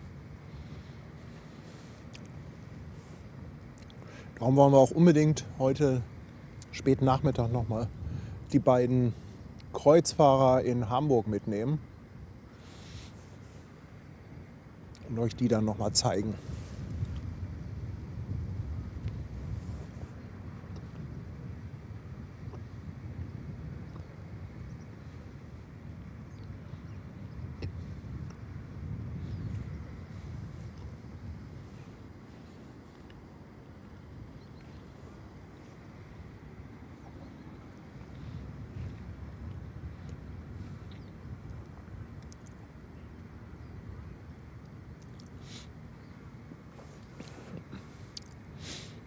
Ja, die fährt gleich über die Autobahn, über den Emstunnel. Und da gibt es auch richtig eindrucksvolle Aufnahmen. Da habe ich aber ehrlich gesagt noch nicht so den perfekten Standort gefunden. Beziehungsweise ich habe ehrlich gesagt noch nicht geguckt. Aber ich habe Fotos gesehen. Das sieht schon echt cool aus, wenn Autos in den Tunnel reinfahren und oben drüber das Schiff ist.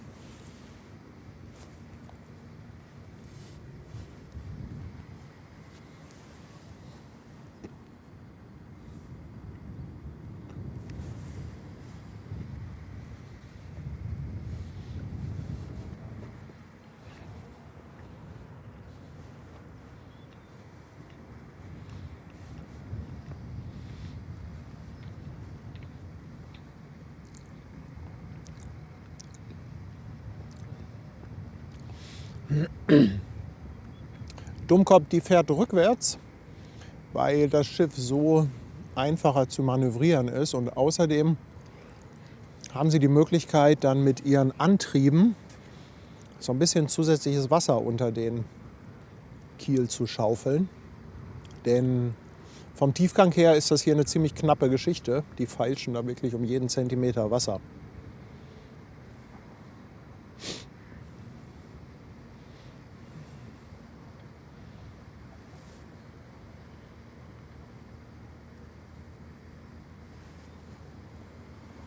Also ich finde das immer wieder beeindruckend, wenn die hier so ein Schiff einfach über die grüne Wiese ziehen.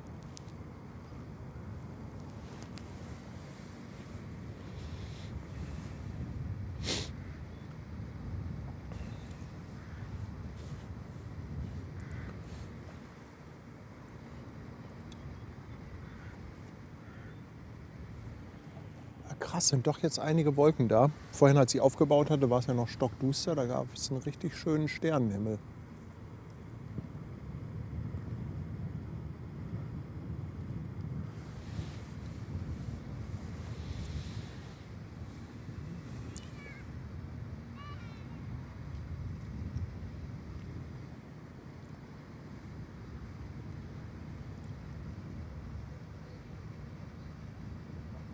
Jürgen, danke für den Clip.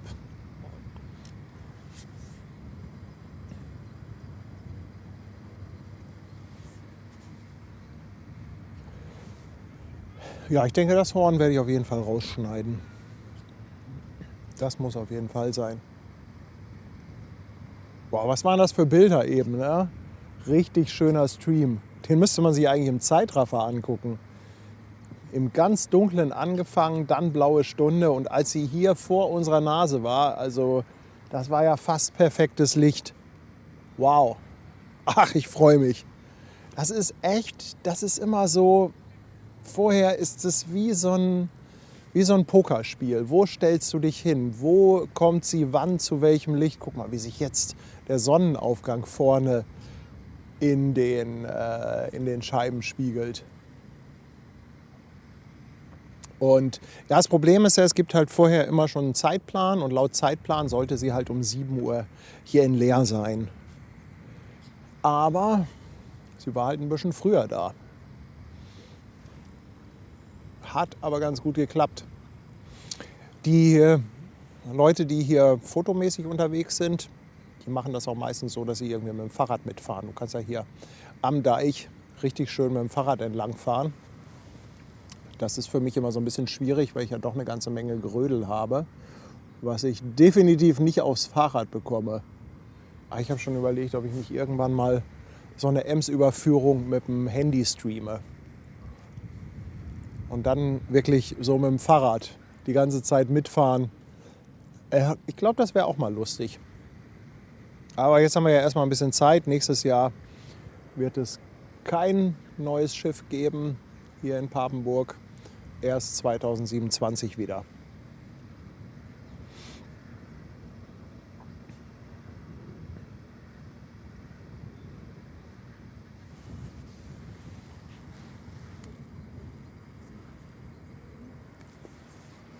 Aber schön, dass so viele von euch früh aufgestanden sind. Vielen, vielen Dank.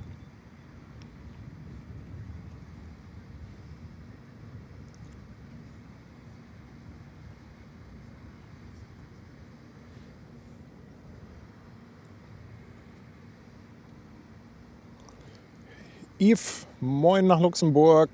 Danke für die 5 Euro. Ja, ein Fahrrad mit Anhänger oder ein Lastenrad. Aber es muss ja auch erstmal alles hergeschafft werden.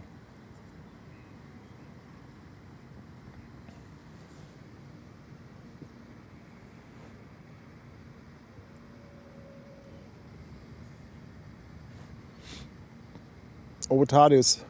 Danke, danke. Ja, mit Tanja habe ich definitiv einen guten Fang gemacht. Definitiv.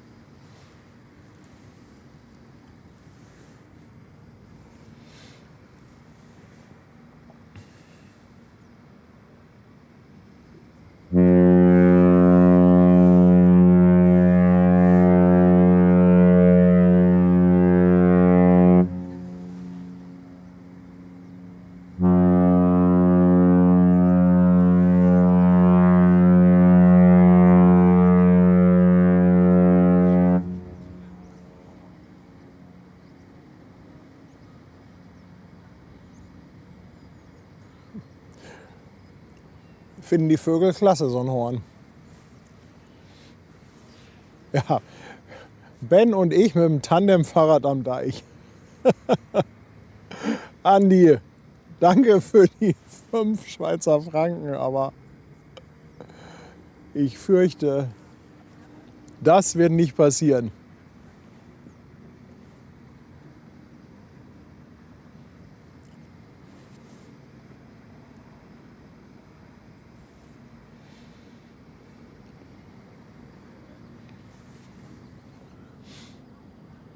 Nein, Sabine, ich habe nicht im Auto geschlafen. Ich habe hier ein relativ günstiges Zimmer gefunden. So ein bisschen Minimalkomfort brauche ich dann schon. Warten lohnt sich, oder? Nochmal ein tolles Horn.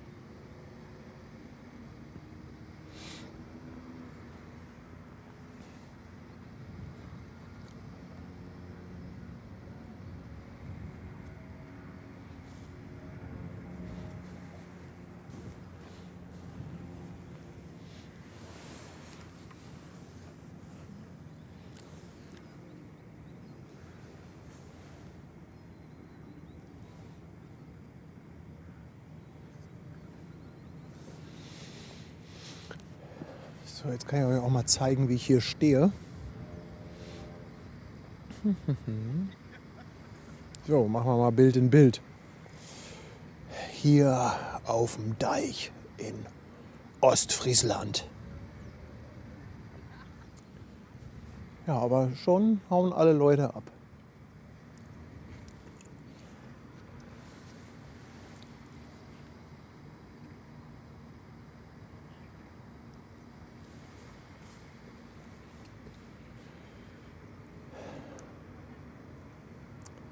Also kleiner Programmhinweis auf jeden Fall. Heute um ca. 16:30 Uhr gibt es dann Mein Schiff und AIDA Power natürlich direkt aus Hamburg. Dann feiern wir noch mal ein bisschen Hochzeitstag mit euch im Stream, aber danach dann auch noch mal im Gin Hotel. Also vielleicht habt ihr ja Lust, noch mal reinzuschauen.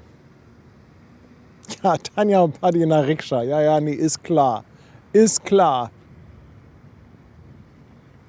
Hamster, ich danke dir. 16 Monate schon. Allerherzlichsten Gruß von uns beiden zu eurem heutigen Ehrentag. Vielen Dank für die morgendliche Unterhaltung. Danke, danke, danke.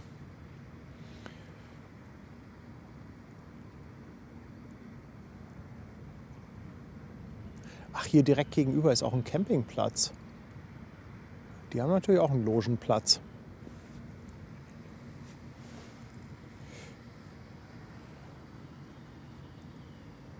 Jannik, als nächstes fahre ich nach Hamburg. Schaut mal, da ist der Campingplatz. Ist doch auch nicht schlecht, oder?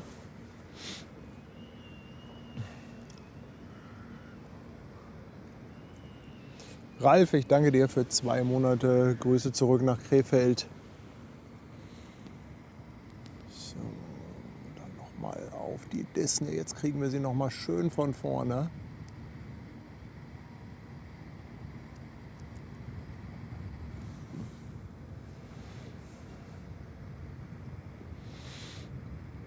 Ja, Elfi, genau. Ich stehe in Leer. Richtig, richtig, richtig.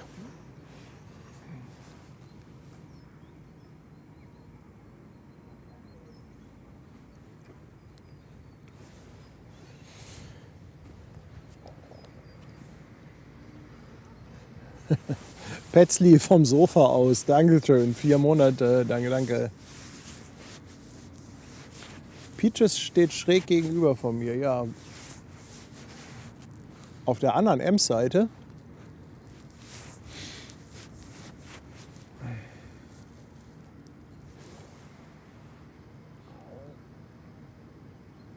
Och, das ist gar kein schlechter Standort. Hier kann man das Schiff echt noch lange sehen.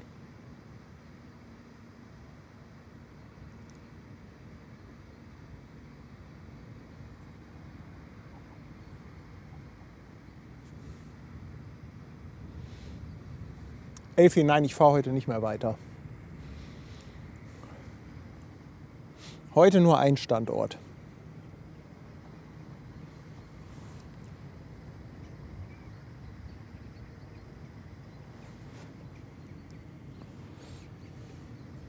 Keine Ahnung, wie der Campingplatz heißt, Sabine. Guck doch mal auf Google Maps, müsstest du doch eigentlich relativ einfach finden, wenn du weißt, wo ich in etwa stehe.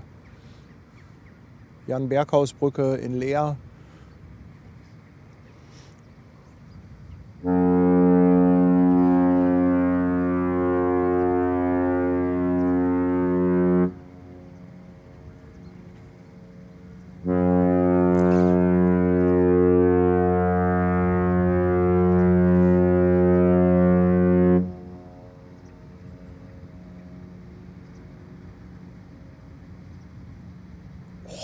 Geil.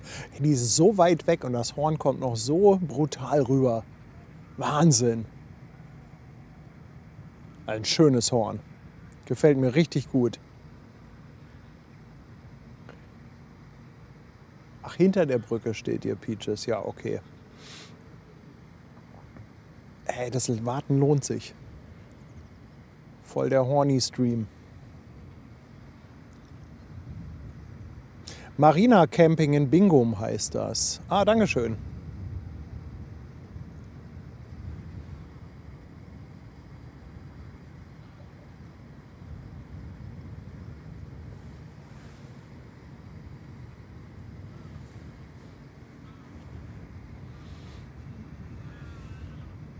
Der Wegdienst ist durch. Ein bisschen Spritgeld für den unermüdlichen Paddy. 50 € von Miami Steve. Ganz, ganz dickes Dankeschön. Danke, danke.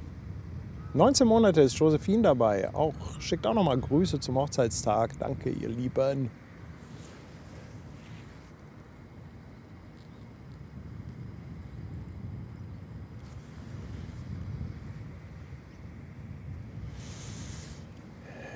Marco, ich habe echt keine Ahnung, wie viele Leute da jetzt schon drauf sind. Also irgendjemand hatte eben im Chat geschrieben, dass wohl ein Großteil der Crew schon drauf ist. Es werden sicherlich auch noch einige vom Meier an Bord sein. Aber wie viele Leute da jetzt drauf sind, ich habe echt keine Ahnung. Also da müsste ich total raten. Also wenn ich jetzt raten müsste, würde ich mal sagen, dass da vielleicht so 300, 400 Leute drauf sind. Aber das ist jetzt also total ins Blaue reingeraten. Ja, Justin, das Horn fürs Auto.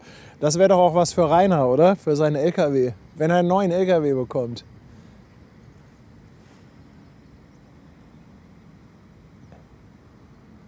Schade, dass Rainer diesmal nicht dabei ist. Das war lustig mit ihm.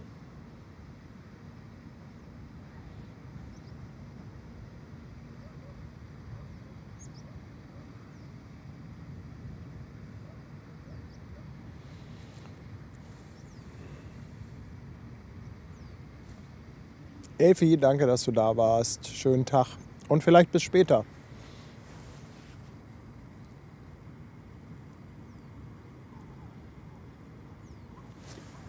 Wahnsinn, wie lange man die hier sehen kann.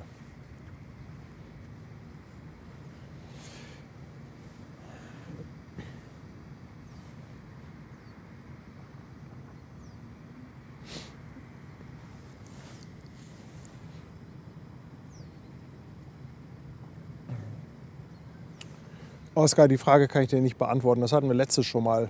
Wie sicher ein Schiff im Vergleich zum Flugzeug ist. Keine Ahnung, ob es da Zahlen drüber gibt. Das kann ich dir nicht sagen. Das Einzige, was ich weiß, ist, es gibt mehr Flugzeuge im Wasser als Schiffe in der Luft. Yves, Dankeschön. Auch nochmal Grüße zum Hochzeitstag. 20 Euro. Danke, danke, danke. Eheberger ist da. Moin, mein Lieber. Schön, dass du mal reinswitcht. Jetzt ist langsam Wegzeit. 7:35 Uhr. Der Stream ist fast vorbei. Und die Besucherzahlen steigen. Jawohl. Ja, uhrzeittechnisch hätte das Ganze von mir aus auch noch ein bisschen später sein können. Aber dann hätten wir vom Licht her nicht so coole Aufnahmen bekommen. Anja ist auch schon 18 Monate da. Danke für die Grüße. Danke, danke.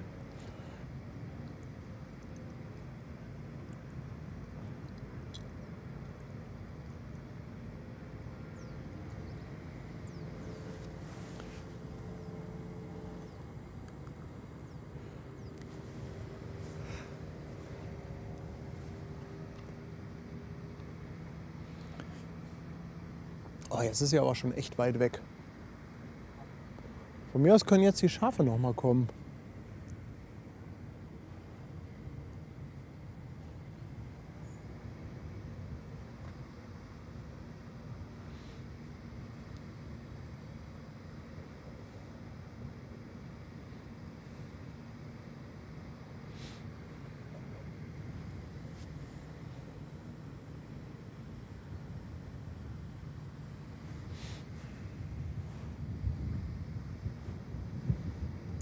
Ja, René, jetzt noch mal rückwärts laufen lassen für alle, die reinkommen. So, eigentlich könnte ich gleich die Aufzeichnung noch mal als Livestream starten.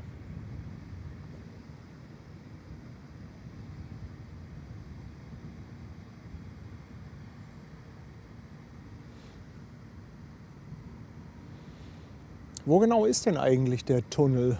Ist sie schon da oder muss sie noch ein Stück fahren? Bolek, willkommen an Bord. Danke für die Mitgliedschaft. Danke, danke.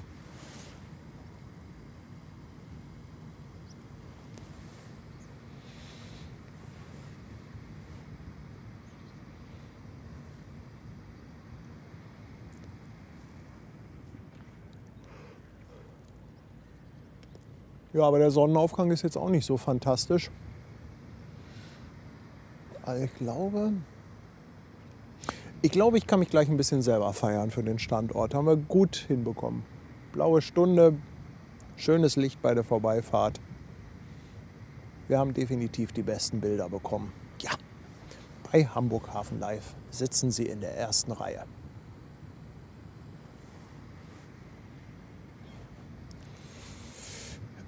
MG am Hauptsperrwerk, nee, da ist keine Schleuse. Deshalb müssen die auch die Durchfahrt durch das Sperrwerk müssen die so timen, dass dann gerade Flut ist, damit halt auf der anderen Seite vom Sperrwerk die Wasserhöhe im Prinzip gleich ist.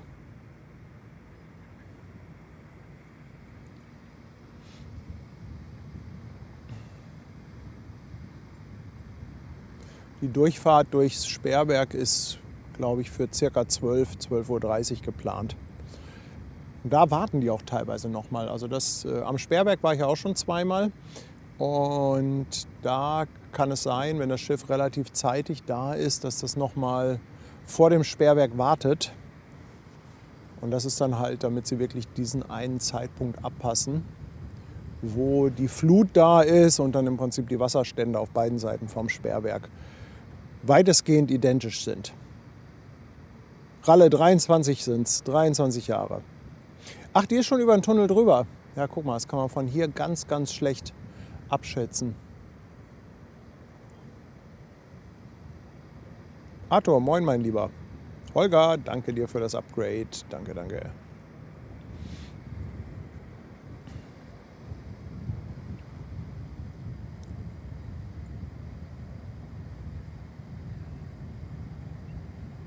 Das sieht aber auch surreal aus, oder?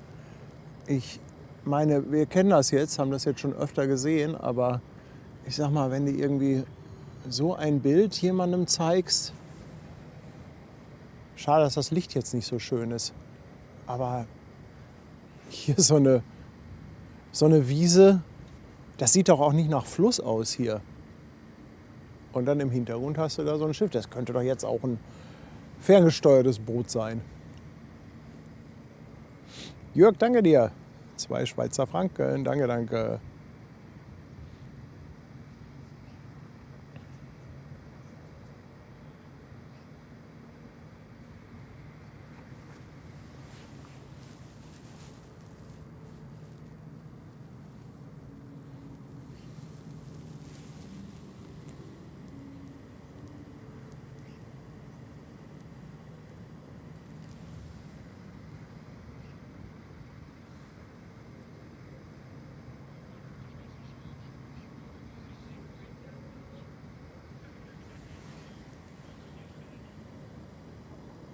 Oh nein, ich muss nie niesen.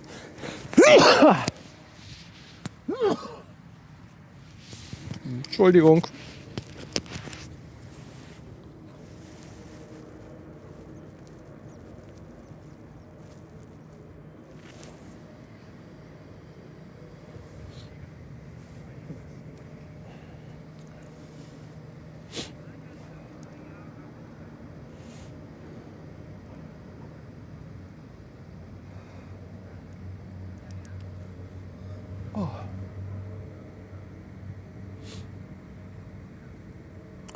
Ja, Mensch, ich glaube, wir haben das meiste gesehen, oder?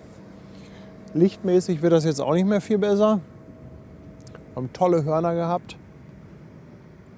Wir hatten wieder einen dramatischen Spannungsbogen bei absoluter Dunkelheit gestartet.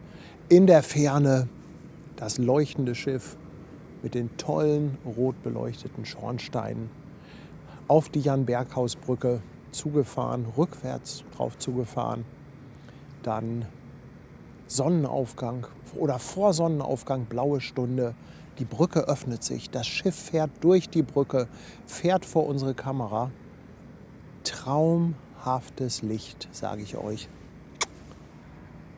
Wirklich ein Fest für jeden Schiffsfreund. Und dann dieses Horn, direkt vor unserer Nase. Nochmal, als sie vorbei war. Ein Wahnsinnssound, ja. Stellt euch mal vor, wir wären in den Alpen. So ein Schiff in den Alpen, wie das klingen würde. Wie kriegen wir dieses Schiff jetzt in die Alpen? Hamburger Dejan, danke dir für 17 Monate. Nein, in der Sandkiste haben wir nicht geheiratet. Wir sind ja beide schon ein paar Jahre älter als 23. Danke, danke, danke. Ja, also nachher dann nochmal die Lieblingsschiffe der Deutschen, die Mein Schiff und die AIDA. Mein Schiff liegt in der Hafen City, AIDA liegt, glaube ich, in Steinwerder. Deshalb Gin Hotel wieder mit diesem tollen Ausblick in Richtung Elbphilharmonie, wo dann die Mein Schiff um die Ecke fährt, direkt vor unserer Nase lang. Mal gucken, wer als erstes rausgeht, ob AIDA oder Mein Schiff. Und ich glaube, das werden auch wieder tolle Bilder, auch ein bisschen von oben. Ich hoffe, da habt ihr Lust drauf. Vielleicht ist ja auch der ein oder andere Zuschauer dann an Bord. Vielleicht sehen wir ja auch mal wieder eine Flagge. Ich würde mich auf jeden Fall freuen, wenn ihr dabei seid. Hier hat es wieder richtig Spaß gemacht. Hat sich voll gelohnt, finde ich. Ach komm, wir müssen das noch mal ein bisschen ausrichten hier. Hat sich voll gelohnt, herzufahren. Leider jetzt erstmal etwas Pause, was ja vielleicht auch nicht schlecht ist. Ja? Mal so ein Jährchen Pause mit Schiffsüberführung in Papenburg, das ist vielleicht gar nicht so verkehrt. Ja, und dann würde ich sagen, ihr Lieben, dann sehen wir uns nachher. Oh, Tobi, auch noch. Tobi ist auch seit 3 Monaten dabei. Tobi, Dankeschön. Auch nochmal Glückwünsche zum Hochzeitstag. Und Annette auch. Annette, danke. 10 € zum Hochzeitstag. Ich glaube, ich muss jetzt erstmal gleich Blumen kaufen. Wo ist denn leeren Blumenladen? Ich frage für einen Freund. Ja, vielleicht sehen wir uns nachher. Vielen Dank, dass ihr eingeschaltet habt. Vielen Dank für die Kanalunterstützung und natürlich auch ein dickes Dankeschön an unsere Moderatoren, die so früh dabei waren und sich schon aus dem Bett geschält haben. Dann macht's gut und vielleicht bis nachher. Tschüss, ihr Lieben.